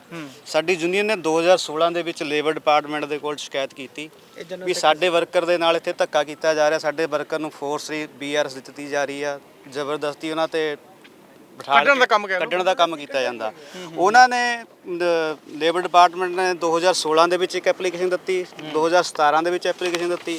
ਉਹਨਾਂ ਦੋਨੇ ਐਪਲੀਕੇਸ਼ਨਾਂ ਤੇ ਕੋਈ ਕਾਰਵਾਈ ਨਹੀਂ ਹੋਈ। ਇਹ ਬਕਾਇਦਾ ਲੈਟਰ ਸਾਰੇ ਰਿਸੀਵ ਕਰਾਏ ਹੋਏ ਆ, ALC ਅਸਿਸਟੈਂਟ ਸਾਰੇ ਡਿਪਾਰਟਮੈਂਟਾਂ ਨੂੰ ਕਰਾਏ ਹੋਏ ਆ। ਇਹਦੇ ਉੱਤੇ ਕੋਈ ਕਾਰਵਾਈ ਨਹੀਂ ਹੋਈ। ਇਹਦੇ ਡਿਪਾਰਟਮੈਂਟ ਦੇ ਵਿੱਚ ਇੱਕ ਅਸਿਸਟੈਂਟ ਲੇਬਰ ਕਮਿਸ਼ਨਰ ਹੈ ਮੋਨਾਪੁਰੀ, ਜਿਨ੍ਹਾਂ ਦੀ ਬਦੌਲਤ ਇਹ ਕੰਪਨੀ ਕਲੋਜ਼ ਹੋਈ ਹੈ। ਉਹਨਾਂ ਨੇ ਸਾਡੀ ਐਪਲੀਕੇਸ਼ਨਾਂ ਤੇ ਸੁਣਵਾਈ ਕਰਨ ਦੀ ਬਜਾਏ ਮੈਨੇਜਮੈਂਟ ਦਾ ਸਾਥ ਦਿੱਤਾ। ਉਹਨਾਂ ਨੇ ਕੰਮ ਕਰਤੀਆਂ ਸ਼ਿਕਾਇਤਾਂ ਦੱਬਤੀਆਂ। ਉਹ ਤੋਂ ਬਾਅਦ 2000 ਹੁਣ ਜਦ ਸਰਕਾਰ ਆਈ ਹੈ 2022 ਦੇ ਵਿੱਚ ਭਗਵੰਤ ਮਾਨ ਜੀ ਆਇਆ, ਫਿਰ ਅਸੀਂ ਨੇ ਐਪਲੀਕੇਸ਼ਨ ਦਿੱਤੀ, ਇੱਕ ਐਪਲੀਕੇਸ਼ਨ ਮੋਨਾਪੁਰੀ ਜੀ ਦੇ ਖਿਲਾਫ ਦਿੱਤੀ ਵੀ ਇਹਨਾਂ ਨੇ ਸਾਡੇ ਕੋਲ ਇੱਦਾਂ ਧੱਕਾ ਕੀਤਾ। ਉਹਨਾਂ ਦੇ ਖਿਲਾਫ ਹੁਣ ਇੱਕ ਰਿਟਾਇਰ ਜੱਜ ਦੀ ਡਿਊਟੀ ਲੱਗੀ ਹੋਈ ਆ, ਉਹ ਇਨਕੁਆਇਰੀ ਚੱਲਦੀ ਹੈ। ਇਨਕੁਆਇਰੀ ਅਸੀਂ ਭਗਵੰਤ ਮਾਨ ਸਰਕਾਰ ਨੂੰ ਬੇਨਤੀ ਕਰਦੇ ਹਾਂ ਵੀ ਇਨਕੁਆਇਰੀ ਨੂੰ ਪੂਰਾ ਬਕਾਇਦਾ ਜਾਂਚ ਕੀਤੀ ਜਾਵੇ, ਤਾਂ ਕਿ ਜਿਹੜਾ ਇਹ 1500 ਐਮਪਲਾਈਜ਼ ਆ ਉਜੜਿਆ, ਇਹ ਅੱਜ ਮੋਹਾਲੀ ਦੇ ਸ਼ਹਿਰ ਦੇ ਵਿੱਚ ਤੋਂ ਐਡੀ ਬੜੀ ਤਗੜੀ ਫੈਕਟਰੀ ਜਾਣ ਦਾ ਕਾਰਨ ਹੀ ਇਹ IAS ਅਫਸਰ ਹੀ ਆ। ਇਹ IAS ਅਫਸਰ ਮਿਲ ਕੇ ਫੈਕਟਰੀ 1500 ਤਾਂ ਮੁਲਾਜ਼ਮ ਸੀ ਨਾ, ਫਰਕ ਤਾਂ 10000 ਤੋਂ ਵੱਧ ਲੋਕਾਂ ਨੂੰ ਪਿਆ ਹੋਣਾ। ਪਰਿਵਾਰਾਂ ਦੀ ਗੱਲ ਕਰ ਲਈਏ, 1500 ਪਰਿਵਾਰ ਦੇ ਨਾਲ 4 ਜੀ ਲਾ ਲਓ ਤੁਸੀਂ, ਕਿੰਨਾ ਪਰਿਵਾਰ ਹੋ ਗਿਆ। ਕਿ ਬਾਕੀ ਹੋਰ ਵੀ ਫੈਕਟਰੀਆਂ ਦੇ ਨਾਲ ਚੱਲਦੀਆਂ ਸੀ, ਕਿੰਨੀਆਂ ਅੱਛਾ ਛੋਟੀਆਂ ਫੈਕਟਰੀਆਂ ਵੀ ਹਾਂਜੀ ਨਾਲ ਜੁੜੀਆਂ ਹੋਈਆਂ ਸੀ। ਇਦਾਂ ਦੇ ਅਫਸਰਾਂ ਦੇ ਖਿਲਾਫ ਜਿਹੜੇ ਇਦਾਂ ਦੀ ਕਾਰਵਾਈ ਕਰਾ ਕੇ ਕੰਪਨੀਆਂ ਨੂੰ ਕਲੋਜ਼ ਕਰਾਉਂਦੇ ਆ, ਇਹਨਾਂ ਦੇ ਅਫਸਰਾਂ ਦੇ ਖਿਲਾਫ ਬਣਦੀ ਕਾਰਵਾਈ ਕਰਨੀ ਚਾਹੀਦੀ ਆ ਜੀ। ਸੋ ਹੋਰ ਵੀ ਇੱਥੇ ਖੜੇ ਨੇ ਮੁਲਾਜ਼ਮ, ਗੱਲ ਕਰਾਂਗੇ। ਤੁਹਾਡੀ ਕਿੰਨੇ ਸਾਲ ਦੀ ਸਰਵਿਸ ਹੈ ਜੀ ਇੱਥੇ? ਮੇਰੀ 22 ਸਾਲ ਦੀ ਸਰਵਿਸ ਸੀ। ਅੱਛਾ, ਕਿੱਥੋਂ ਦੇ ਰਹਿਣ ਵਾਲੇ ਹੋ? ਉਰੇ ਲੋਕਲ ਹੈ ਜੀ, ਮਨੌਲੀ ਪਿੰਡ ਦੇ। ਅੱਛਾ ਹਾਂਜੀ। ਤੇ ਜਦੋਂ 22 ਸਾਲ ਪਹਿਲਾਂ ਨੌਕਰੀ ਲੱਗੀ ਸੀਗੀ, ਕੀ ਲੱਗਦਾ ਸੀ ਕਿ ਬਹੁਤ ਵਧੀਆ ਫੈਕਟਰੀ 'ਚ ਲੱਗ ਗਏ ਆ, ਜ਼ਿੰਦਗੀ ਵਧੀਆ ਚੱਲੂਗੀ? ਚੱਲੂਗੀ, ਹਾਂਜੀ ਇਹੀ ਲੱਗਿਆ ਸੰਦਾ ਵੀ ਵਧੀਆ ਬੱਚੇ ਪੜ੍ਹ ਲਿਖ ਜਾਣਗੇ, ਚੰਗੀ ਸਰਵਿਸ ਕਰ ਲੂਗੇ। ਪਰ ਅਚਾਨਕ ਇਹਨਾਂ ਨੇ ਇੱਕਦਮ ਲੈਟਰ ਕੱਢ ਕੇ ਸਾਨੂੰ ਸਾਈਨ ਕਰਾ ਲਏ ਵੀ ਜਾਓ। ਅੱਛਾ, ਕਰਕੇ ਅਸੀਂ ਫਿਰ ਤੇ ਇਹ ਆਪਣਾ ਉਸ ਤੋਂ ਬਾਅਦ ਹੁਣ ਕਿੱਦਾਂ ਘਰ ਦਾ ਸਿਸਟਮ ਚੱਲ ਰਿਹਾ? ਘਰ ਦਾ ਸਿਸਟਮ ਬੱਚੇ ਕਰੇ ਜੀ, ਗਵਰਨਮੈਂਟ ਪ੍ਰਾਈਵੇਟ ਜੋਬ ਜੀ। ਆਪਾਂ ਤਾਂ ਘਰੇ ਬੈਠ ਕੇ ਪੈਰ ਲੈ ਜਾਓਗੇ 6 ਮਹੀਨੇ ਬਾਅਦ ਮੈਨੂੰ। ਅੱਛਾ, ਹਾਂਜੀ। ਇਹ ਬੰਦ ਹੋਣ ਤੋਂ ਬਾਅਦ ਹੋਇਆ ਪਹਿਲਾਂ ਸੀ? ਬਾਅਦ ਚ ਆਈ। ਅੱਛਾ, ਬੰਦ ਹੋਣ ਦੇ ਬਾਅਦ ਚ ਕੀ ਟੈਨਸ਼ਨ ਹੈ? BP ਹਾਈ ਹੋ ਗਿਆ ਇੱਕਦਮ, ਉਹ ਰੇਸਟ ਹੋ ਗਿਆ, ਪੈਰ ਲੈ ਜਾਓਗੇ ਹੁਣ। ਅੱਛਾ, ਜਿਹੜੀ ਮੈਨੇਜਮੈਂਟ ਨੇ ਕਹਿ ਲਓ ਵਜ੍ਹਾ ਦੱਸੀ ਸੀ ਘਾਟੇ 'ਚ ਜਾ ਰਹੀ ਹੈ, ਉਹ ਵਜ੍ਹਾ ਸਹੀ ਸੀ ਫੈਕਟਰੀ ਬੰਦ ਕਰਨ ਦੀ? ਨਹੀਂ, ਉਹ ਵਜ੍ਹਾ ਨਹੀਂ, ਘਾਟੇ ਕੋਈ ਨਹੀਂ, ਫੈਕਟਰੀ ਮੁਨਾਫੇ ਜਾ ਰਹੀ ਪੂਰੀ, ਬਿਲਕੁਲ ਵਧੀਆ ਕਰ ਰਿਹਾ ਕੰਮ। ਇੱਕ ਸਰ ਇੱਕ ਹੋਰ ਵੀ ਗੱਲ ਵਰਣਨਯੋਗ ਆ, ਇਹ ਕੰਪਨੀ ਦਾ ਪਹਿਲਾ ਨਾਮ ਫਿਲਿਪਸ ਇੰਡੀਆ ਸੀ, ਫਿਰ ਫਿਲਿਪਸ ਲਾਈਟਿੰਗ ਹੋਇਆ। ਜਦੋਂ ਵੀ ਨਾਮ ਹੁੰਦਾ ਸਾਡੇ ਕੋਲ ਲੈਟਰ ਆ, ਸਾਡਾ ਸੇਮ ਉਹੀ ਸੈਲਰੀ ਸੇਮ ਚੱਲੀ, ਨਾ ਕੰਪਨੀ ਦਾ ਚੇਂਜ ਹੁੰਦਾ ਰਹਿੰਦਾ ਸੀ, ਪਰ ਨਾ ਮੁਲਾਜ਼ਮਾਂ ਦੀ ਤਨਖਾਹਾਂ ਨੂੰ ਕੋਈ ਫਰਕ ਨਹੀਂ ਸੀ ਪੈਂਦਾ। ਲਾਸਟ ਵਿੱਚ ਵੀ ਇਹਨਾਂ ਨੇ ਗੇਮ ਖੇਡੀ, ਲਾਸਟ ਵਿੱਚ ਕਹਿੰਦੇ ਕਿ ਸਾਡੀ ਕੋਸਟ ਕੱਟ ਕਰਨੀ ਹੈ, ਤੁਸੀਂ ਥੋੜੀ ਦੇਰ TDS 'ਚ ਹੋ ਜਾਓ, TDS ਕੰਪਨੀ, ਤੇ ਜਿਹਦੇ ਵਿੱਚ ਸਾਨੂੰ ਇਹਨਾਂ ਨੇ ਅੱਧੀ ਤੋਂ ਘੱਟ ਸੈਲਰੀ ਰੱਖ ਲਿਆ, ਕਹਿੰਦੇ ਥੋੜੇ ਦਿਨਾਂ ਜਦੋਂ ਕੋਸਟ ਆ ਜਾਏਗੀ ਤੁਹਾਨੂੰ ਵਾਪਸ ਮੁੜ ਲੈ ਲਾਂਗੇ। ਇੱਥੇ ਫਿਰ ਕੰਪਨੀ ਚਾਲ ਚੱਲੀ ਆ, ਤੁਹਾਨੂੰ ਫਿਰ ਅਸੀਂ ਲੈ ਲਾਂਗੇ। ਸਾਨੂੰ 3 ਸਾਲ TDS ਕੰਮ ਕਰਾ ਕੇ ਬਾਅਦ ਵਿੱਚ ਇੱਕਦਮ ਕੰਪਨੀ ਬੰਦ ਕਰ ਦਿੱਤੀ। ਤੁਸੀਂ ਮੇਰੇ ਖਿਆਲ ਜਦੋਂ ਅੰਦਰ ਵੜੇ ਤੁਸੀਂ ਮੱਥਾ ਟੇਕਿਆ ਸੀਗਾ ਫੈਕਟਰੀ ਨੂੰ। ਬਿਲਕੁਲ ਸਹੀ ਗੱਲ ਹੈ ਜੀ। ਅੱਜ ਵੀ ਸਤਿਕਾਰ ਹੈਗਾ ਕੀ ਪੂਰਾ? ਸਤਿਕਾਰ ਸਾਡਾ ਬਹੁਤ ਹੈ ਇਸ ਫਿਲਿਪਸ ਕੰਪਨੀ 'ਚ। ਅਸੀਂ ਨੇ ਬਹੁਤ ਕੁਝ ਮਤਲਬ ਮੰਦਰ ਸਮਝਦੇ ਸੀ, ਅਸੀਂ ਮੱਥਾ ਟੇਕਿਆ ਸੀ ਤੇ ਅਸੀਂ ਬਹੁਤ 20 ਸਾਲ ਅਸੀਂ ਕੰਮ ਕਰਿਆ ਇਸ ਕੰਪਨੀ ਦੇ ਵਿੱਚ। ਪਰ ਜਦੋਂ ਅਸੀਂ ਗਏ ਨਾ ਬਹੁਤ ਅੱਖਾਂ 'ਚ ਹੰਝੂ ਆ ਗਏ ਆ। ਅੱਜ ਵੀ ਅੰਦਰ ਰੋਣਾ? ਬਿਲਕੁਲ ਜੀ, ਪੂਰਾ ਰੋਣਾ ਆਉਂਦਾ ਸਾਨੂੰ। ਸਰ ਇਸ ਕੰਪਨੀ ਨੂੰ ਬੰਦ ਕਰਾਉਣ ਪਿੱਛੇ ਦੇਖੋ ਸਾਰਾ ਪ੍ਰਸ਼ਾਸਨ ਜ਼ਿੰਮੇਦਾਰ ਹੈ। ਜਿਹੜੀ ਆਪਣੀ 1500 EMPLOYE ਦੀ ਯੂਨੀਅਨ ਸੀਗੀ ਦੋਸਤੋ, ਦੇਖੋ ਉਹ ਵੀ ਜ਼ਿੰਮੇਦਾਰ ਹੈ। ਕਿਉਂ ਜਦ ਕੁੱਤੀ ਹੀ ਚੋਰਾਂ ਨਾਲ ਰਲ ਜਾਂਦੀ ਹੈ ਨਾ, ਤਾਂ ਉਸ ਖੇਤ ਦਾ ਰੱਬ ਰਾਖਾ ਹੈਗਾ। ਤਾਂ ਉਰੇ ਵੀ ਉਹੀ ਹਾਲ ਹੋਇਆ। ਉਰੇ ਲੀਡਰ ਸੀਗੇ ਸਾਡੇ ਆਪਣੇ ਯੂਨੀਅਨ ਦੇ, ਆਪਾਂ ਨਾਂ ਲੈ ਸਕਦੇ ਹਾਂ, ਕੇਸਰ ਸਿੰਘ ਜਾਂ ਮਾਮਚੰਦ, ਸੋਹਣ ਲਾਲ ਵਗੈਰਾ। ਅਸੀਂ SSP ਨੂੰ ਕੰਪਲੇਂਟ ਵੀ ਕੀਤੀ। ਇਹਨਾਂ ਨੇ ਕੀ ਕੀਤਾ ਸੀ ਸਰ? ਇਹਨਾਂ ਨੂੰ ਨਾ ਉਸ ਟਾਈਮ ਦੇ ਵਿੱਚ ਗੱਡੀਆਂ ਦਿੱਤੀਆਂ ਗਈਆਂ 2। ਕਿਹੜੀਆਂ? ਸਵਿਫਟ ਗੱਡੀਆਂ ਵੱਡੇ ਲੀਡਰਾਂ ਨੂੰ, ਠੀਕ ਹੈ ਜੀ। ਉਸ ਤੋਂ ਬਾਅਦ ਚੱਲਿਆ ਇਹ ਦੋ ਲੋਕਾਂ ਨੂੰ ਤੰਗ ਕਰਨਾ, ਪਰੇਸ਼ਾਨ ਕਰਨਾ, ਜ਼ਬਰਦਸਤੀ ਕਮਰਿਆਂ ਦੇ ਵਿੱਚ ਬੈਠ, ਜਿੱਦਾਂ ਤੁਸੀਂ ਮੁਲਾਜ਼ਮਾਂ ਦੇ ਨਾਲ ਮਿਲ ਗਏ ਸੀ ਇਹ, ਉਹਦੇ ਮੁਲਾਜ਼ਮਾਂ ਨੂੰ ਛੱਡ ਕੇ? ਮੈਨੇਜਮੈਂਟ ਦੇ ਨਾਲ, ਮੁਲਾਜ਼ਮਾਂ ਨੂੰ ਛੱਡ ਕੇ ਮਤਲਬ? ਹਾਂ, ਮੁਲਾਜ਼ਮਾਂ ਨੂੰ ਛੱਡ ਕੇ ਲਾਲਚ ਪੈ ਗਿਆ ਸੀ ਇਹਨਾਂ ਨੂੰ, ਕੋਈ ਐਕਸਟਰਾ ਚੀਜ਼ ਇਹਨਾਂ ਨੂੰ ਜਿੱਦਾਂ ਗੱਡੀਆਂ ਵਗੈਰਾ ਆਪਾਂ ਕਹਿ ਰਹੇ ਹਾਂ। ਤਾਂ ਇਹਨਾਂ ਨੇ ਵਰਕਰ ਨੂੰ ਇੱਕ ਵਰਕਰ ਨੂੰ 4 ਬੰਦੇ 10 ਬੰਦੇ ਘੇਰਨਾ ਹੈਗਾ। ਲਿਸਟ ਦੇ ਦਿੰਦੇ ਸੀ, 10 ਬੰਦੇ ਲਿਸਟ ਹੈ ਤੇਰੇ ਕੋਲ, ਇਹ 10 ਬੰਦੇ ਤੂੰ ਜਿੱਦਾਂ ਮਰਜ਼ੀ ਕਢਾਣੇ ਆ। ਸੋ ਹੋਰ ਵੀ ਇੱਥੇ ਜਿਹੜੇ महिला मुलाजिम मौजूद ने, क्या आपके घर वाले काम करते थे? हाँ जी। अच्छा, तो अब क्या स्थिति है घर की? स्थिति खराब है और क्या है, बच्चे छोटे थे हमारे, पढ़ने वाले थे, अब इधर उधर करके जैसे तैसे घर चला रहे हैं बच्चे। आंसू आते हैं आंखों में? आते नहीं है तो जबरदस्ती इनका हम रिजाइन दिलवा दिए, बोले कि अगर पैसे नहीं अभी नहीं लिए हो तो कल को सड़क पर आ जाओगे। और काफ़ी टेंशन में रहते थे। बस कंपनी बंद हुई, 1 साल बाद इन्होंने मतलब डेथ कर गए। अच्छा, अटैक आ गई, एक्सपायर हो गए टेंशन में ही। हाँ जी ਜੀ। ਸੋ ਪੈਰ ਨਹੀਂ ਲੱਗੇ, ਹੋਰ ਵੀ ਇੱਥੇ ਮੁਲਾਜ਼ਮ ਖੜੇ ਨੇ, ਗੱਲ ਕਰਾਂਗੇ। ਔਰ ਜਦੋਂ ਬਣੀ ਸੀ ਫੈਕਟਰੀ, ਕੋਈ ਪੰਜਾਬ ਦੇ ਬਹੁਤ ਜ਼ਿਆਦਾ ਮੁਲਾਜ਼ਮ ਸੀਗੇ, ਕੋਈ ਯੂਪੀ ਤੋਂ ਹੋਣਾ, ਕੋਈ ਹਿਮਾਚਲ ਤੋਂ ਵੀ ਹੋਣਾ। ਤੁਹਾਡੀ ਕਿੰਨੇ ਸਾਲ ਦੀ ਸਰਵਿਸ ਹੈ ਜੀ? ਮੇਰੀ 12 ਸਾਲ ਦੀ ਪਈ ਸੀ ਜੀ। ਅੱਛਾ, 12 ਸਾਲ ਦੀ ਬਾਕੀ ਸੀ। ਕੀਤੀ ਕਿੰਨੇ ਸਾਲ ਨੌਕਰੀ? ਮੈਂ 20 ਸਾਲ ਕਰੀ। ਅੱਛਾ, ਹਾਂਜੀ। ਤੇ ਕੀ ਲੱਗਿਆ ਫਿਰ ਜਦੋਂ 20 ਸਾਲ ਬਾਅਦ ਆ ਕੇ ਇੱਕਦਮ ਨੌਕਰੀ ਚਲੀ ਗਈ? ਝਟਕਾ ਤਾਂ ਲੱਗਾ ਜੀ ਬਾਬੂਰਾ ਜੀ। ਹਾਂਜੀ, ਪਰ ਬਾਹਰ ਤਨਖਾਹ ਹੈ ਨਹੀਂ ਇੰਨੀ ਜੀ। ਪ੍ਰਾਈਵੇਟ ਕੰਮ ਕਰ ਰਹੇ ਹੋ? ਪ੍ਰਾਈਵੇਟ ਕੰਮ ਕਰ। ਕੀ ਕਰ ਰਹੇ ਹੋ? ਮੈਂ ਡਰਾਈਵਰੀ ਕੰਮ ਲੈਣੀ। ਅੱਛਾ, ਇੱਥੇ ਕੀ ਕਰਦੇ ਹੁੰਦੇ ਸੀ? ਇਹਦੇ ਟੈਕਨੀਸ਼ੀਅਨ ਤੇ ਮਸ਼ੀਨ ਤੇ। ਅੱਛਾ, ਹਾਂਜੀ। ਹੁਣ ਗੱਡੀਆਂ ਚਲਾਉਣ ਤੇ ਆ ਗਏ ਹੈ? ਹਾਂਜੀ। ਤੇ ਲੱਗੇ ਪੈਰ ਮਾੜੇ ਮੋਟੇ ਗੁਰੂ? ਘਰ ਦਾ ਸਿਸਟਮ ਠੀਕ ਹੋਇਆ? ਇਹਨਾਂ ਤਾਂ ਨਹੀਂ ਠੀਕ ਹੈਗਾ ਜੀ, ਬਸ ਖਰਚਾ ਪਾਣੀ ਚੱਲੀ ਜਾਂਦਾ ਜੀ, ਮਾੜਾ ਮੋਟਾ ਚੱਲੀ ਜਾਂਦਾ ਜੀ। ਸੋ ਉਹੀ ਗੱਲ ਹੈ, 4 5 ਸਾਲ ਹੋ ਗਏ। ਹੋਰ ਵੀ ਇੱਥੇ ਖੜੇ ਨੇ ਫੈਕਟਰੀ ਮੁਲਾਜ਼ਮ। ਤੁਸੀਂ ਕਿੰਨੇ ਚਿਰ ਨੌਕਰੀ ਕੀਤੀ? ਮੈਂ ਤਾਂ 26 ਸਾਲ ਕੀਤੀ। 26 ਸਾਲ। ਝੂਠੇ ਝੋਲੀ ਦਾ ਇਲਜ਼ਾਮ ਲਾਇਆ ਜੀ। ਤੇ 26 ਸਾਲ ਪਹਿਲਾਂ ਜਦੋਂ ਲੱਗੇ ਸੀ ਨੌਕਰੀ, ਉਦੋਂ ਕੀ ਸੋਚਦੇ ਸੀਗੇ ਵੀ ਕਿੱਦਾਂ ਦੀ ਨੌਕਰੀ ਮਿਲੀ ਹੈ? ਤਾਂ ਸੋਚਦੇ ਨੌਕਰੀ ਬਹੁਤ ਵਧੀਆ ਮਿਲੀ ਹੈ ਜੀ, ਪਰ ਜਦੋਂ ਛੱਡਿਆ ਜੀ ਤਾਂ ਉਦੋਂ ਬਸ ਝਟਕਾ ਹੀ ਲੱਗਿਆ ਜੀ। ਚੋਰੀ ਵਾਲੀ ਕੀ ਗੱਲ ਹੋਈ ਸੀ? ਮੇਰੇ ਨਾਂ ਤੇ ਬਿਲਡਿੰਗ ਸਾਈਡ ਦਾ ਕਹਿੰਦੇ ਸੀਗੇ ਚੋਰੀ ਕਰਕੇ ਲੈ ਗਿਆ ਜੀ। ਫੈਕਟਰੀ ਚੋਂ ਕੱਢ ਕੇ ਲੈ ਗਏ? ਹਾਂਜੀ। ਐਡੀ ਵੱਡੀ ਚੀਜ਼ ਹੈ? ਹਾਂਜੀ। ਅੱਛਾ। ਪਰ ਮੈਨੂੰ ਬੜਾ ਇਹਨੇ ਅੰਦਰ ਬਿਠਾਲ ਕੇ ਟੌਰਚਰ ਕੀਤਾ। 5-6 ਬੰਦਿਆਂ ਨੇ ਰਲ ਕੇ ਕਹਿੰਦੇ ਤੈਨੂੰ ਰਿਪੋਰਟ ਲਿਖਾਉਣੀ ਆ, ਥਾਣੇ ਜਾਣਾ ਆ। ਮੈਂ ਕਿਹਾ ਜਿੱਥੇ ਮਰਜ਼ੀ ਜਾਓ, ਪਰ ਤੁਸੀਂ ਮੇਰਾ ਕੋਈ ਸਬੂਤ ਦੱਸੋ ਵੀ ਮੈਂ ਕਿੱਥੇ ਕੀਤੀ ਆ ਚੋਰੀ, ਕੀ ਕੱਢਿਆ ਹੈ। ਤਾਂ ਪਰ ਉਹਨਾਂ ਨੂੰ ਕੁਝ ਮਿਲਿਆ ਨਹੀਂ। ਤਾਂ ਇਸ ਕਰਕੇ ਫਿਰ ਨਹੀਂ ਕਹਿੰਦੇ ਵੀ ਅਗਲੇ ਦਿਨ ਆਓ। ਅਗਲੇ ਦਿਨ ਆਇਆ, ਸਵੇਰੇ ਗੇਟ ਤੇ ਬਿਠਾ ਲਿਆ। ਤਾਂ ਫਿਰ ਘੰਟੇ ਬਾਅਦ ਕਹਿੰਦੇ ਜਾਓ, ਘਰ ਨੂੰ ਜਾਓ। ਤੇ ਹੁਣ ਕੀ ਕਰ ਰਹੇ ਹੋ? ਘਰ ਦਾ ਖਰਚਾ, ਢਿੱਡ ਦੀ ਅੱਗ ਬੁਝਾਉਣ ਲਈ? ਹੁਣ ਵਿਹਲੇ ਹੀ ਆ ਜੀ। ਲੱਭਿਆ ਨਹੀਂ ਕੰਮ ਕਿਤੇ? ਇੱਕਦਮ ਵਿਹਲੇ ਜੀ ਜੀ। ਤਾਂ ਨੌਕਰੀ ਮਿਲਦੀ ਨਹੀਂ, ਕਹਿੰਦੇ ਆ ਵੀ ਉਮਰ ਜ਼ਿਆਦਾ ਹੈ ਜੀ। ਅੱਧੀ ਜ਼ਿੰਦਗੀ ਤਾਂ ਲੰਘ ਗਈ ਇੱਥੇ ਹੈ? ਹਾਂਜੀ, ਅੱਧੀਆਂ ਜ਼ਿਆਦਾ ਹੀ ਲੰਘੀ ਸੀਗੀ ਸਾਰੀ। 4 ਸਾਲ ਰਹਿ ਗਏ ਸੀਗੇ ਜੀ। ਅੱਛਾ, ਹਾਂਜੀ। ਨੇੜੇ ਸੀ ਕੰਮ ਰਿਟਾਇਰਮੈਂਟ ਦਾ ਹੈ? ਹਾਂਜੀ। ਅੱਛਾ, ਤੇ ਤੁਹਾਡੇ ਘਰ ਦੇ ਕਰਦੇ ਸੀ ਕੰਮ? करके करते थे। अच्छा, 20 साल सर्विस करी उन्होंने यहाँ। अच्छा। हम उसके बाद 8 साल रह गए थे। हाँ हाँ 8 साल के बाद नौकरी कहीं मिली नहीं, परेशानी में रहे। हाँ हाँ। फिर टैग आ गया, टैग आके फिर कहाँ के रहने वाले हो आप? गढ़वाल के। अच्छा, उत्तरांचल से हाँ हो? जी। अच्छा। गिर गए, बस 4 दिन पति से खत्म हो गए। फिर घर में इतनी परेशानी है, बेटे का एक्सीडेंट हुआ है। अच्छा। 4-3 बार ऑपरेशन हो गया सिर का। अच्छा। बेटा भी ऐसा ही है, मेरा तो रंगा हुआ है। बस घर में बताइए मतलब परेशानियाँ बढ़ती जा रही हैं? बहुत ज़्यादा बढ़ रही जी, क्या बताएं अब। हम तो वही बोल रहे कि चलो भाई बंद जो भी बेचारे हमारे लिए लड़ रहे हैं, हम उनके बहुत बहुत शुक्रिया कर रहे हैं कि वो हम लोगों का पूरा साथ दे रहे हैं। ਸੋ ਕਹਾਣੀ ਸਾਹਮਣੇ ਆ ਰਹੀ ਹੈ। 4 ਸਾਲ ਹੋਏ, 2018 ਦਾ ਉਹ ਵੇਲਾ ਸੀ ਜਦੋਂ ਇਹ ਫੈਕਟਰੀ ਬੰਦ ਹੁੰਦੀ ਹੈਗੀ ਹੈ ਤੇ ਉਸ ਤੋਂ ਬਾਅਦ ਮੁਲਾਜ਼ਮ ਕਿੰਨੇ ਖੜੇ ਨੇ, ਢੇਰ ਇੱਥੇ ਲੱਗਿਆ ਹੋਇਆ। ਮੇਰੇ ਖਿਆਲ ਨਾਲ 100 ਤੋਂ ਜ਼ਿਆਦਾ ਮੁਲਾਜ਼ਮ ਮੌਜੂਦ ਹੋਏਗਾ ਜੇ ਆਪਾਂ ਗੱਲ ਕਰ ਲਈਏ। ਔਰ ਕੋਈ ਸ਼ਾਇਦ ਇੱਕ ਅੱਧਾ ਨਹੀਂ ਕਹਿ ਰਿਹਾ ਹੋਣਾ ਕਿ ਮੈਂ ਜਦੋਂ ਨੌਕਰੀ ਕੀਤੀ ਠੀਕ ਹੋ ਗਿਆ ਸੀ। ਤੁਹਾਡੀ ਕਿੰਨੇ ਸਾਲ ਦੀ ਰਹੀ ਨੌਕਰੀ? ਮੇਰੀ 15 ਸਾਲ ਦੀ ਸੀ ਅੱਛਾ ਜੀ। 18 ਸਾਲ ਨੌਕਰੀ ਕਰੀ ਹੈ ਇੱਥੇ 18 ਸਾਲ। ਹਾਂਜੀ। ਤੇ ਜਦੋਂ ਬੰਦ ਹੋਇਆ ਤਾਂ ਕੀ ਹੋਇਆ ਸਿਸਟਮ? ਸਾਨੂੰ ਇਹ ਕਿਹਾ ਜੀ ਕੰਪਨੀ ਤੇ ਵਰਕਲੋਡ ਜ਼ਿਆਦਾ ਪੈ ਰਿਹਾ ਜੀ, ਤੁਹਾਨੂੰ ਹਾਫ ਸੈਲਰੀ ਤੇ ਦੁਬਾਰਾ ਰੱਖੂਗੇ ਜੀ। 6 ਮਹੀਨੇ ਰੱਖਿਆ, ਫਿਰ 6 ਮਹੀਨੇ ਬਾਅਦ ਕੱਢਤਾ ਜੀ ਇਹਨਾਂ ਨੇ। ਅੱਛਾ ਹਾਂਜੀ। ਉਹ ਜਿੱਦਾਂ ਪ੍ਰਾਈਵੇਟ ਰੱਖਦੇ ਹੁੰਦੇ ਸੀ। ਹਾਂਜੀ ਹਾਂਜੀ। ਉਸ ਤੋਂ ਬਾਅਦ ਹੁਣ ਕੀ ਕਰ ਰਹੇ ਹੋ? ਹੁਣ ਪ੍ਰਾਈਵੇਟ ਜੌਬ ਕਰ ਰਹੇ ਹਾਂ ਜੀ। ਅੱਛਾ ਹਾਂਜੀ। ਪੈਰ ਲੱਗੇ ਨਹੀਂ, ਢਿੱਡ ਦੀ ਅੱਗ ਬੁਝ ਰਹੀ ਹੈ, ਹੁਣ ਖਰਚਾ ਚੱਲ ਰਿਹਾ ਕਰਦਾ? ਨਹੀਂ ਚੱਲ ਰਿਹਾ ਜੀ, ਬਹੁਤ ਔਖਾ ਖਰਚਾ ਕੱਢ ਰਿਹਾ ਜੀ, ਬਹੁਤ ਮੁਸ਼ਕਲ ਹੈ ਜੀ। ਅੱਛਾ, ਕੀ ਲੱਗਦਾ ਤੁਹਾਨੂੰ, ਮਤਲਬ ਵਜ੍ਹਾ ਕੀ ਰਹੀ ਹੋਣੀ ਮੈਨੇਜਮੈਂਟ ਨੇ ਜੇ ਇਦਾਂ ਕੀਤਾ? ਤਾਂ ਮਜਬੂਰੀ ਉਹਨਾਂ ਦੀ? ਮਜਬੂਰੀ ਇਹ ਜਾਂ ਲਾਲਚ? ਕੋਈ ਲਾਲਚ, ਬਸ ਉਹਨਾਂ ਨੇ ਮਜਬੂਰੀ ਸੀ ਇਹ ਕਿ ਆਪਣਾ ਉਹਨਾਂ ਨੇ ਵੇਚ ਕੇ ਵਰਕਰ ਤਬਾਹ ਕਰਨੇ ਸੀ। ਮਜਬੂਰੀ ਤਾਂ ਇਹਦੀ ਮੈਂ ਦੱਸਦਾ ਜੀ। ਮਜਬੂਰੀ ਤਾਂ ਮੇਨ ਕਾਰਨ ਆ ਜਿਹੜਾ ਇਹ ਜ਼ਮੀਨ ਦਾ ਰੇਟ ਆ ਅਸਮਾਨ ਨੂੰ ਛੂਹਣਾ।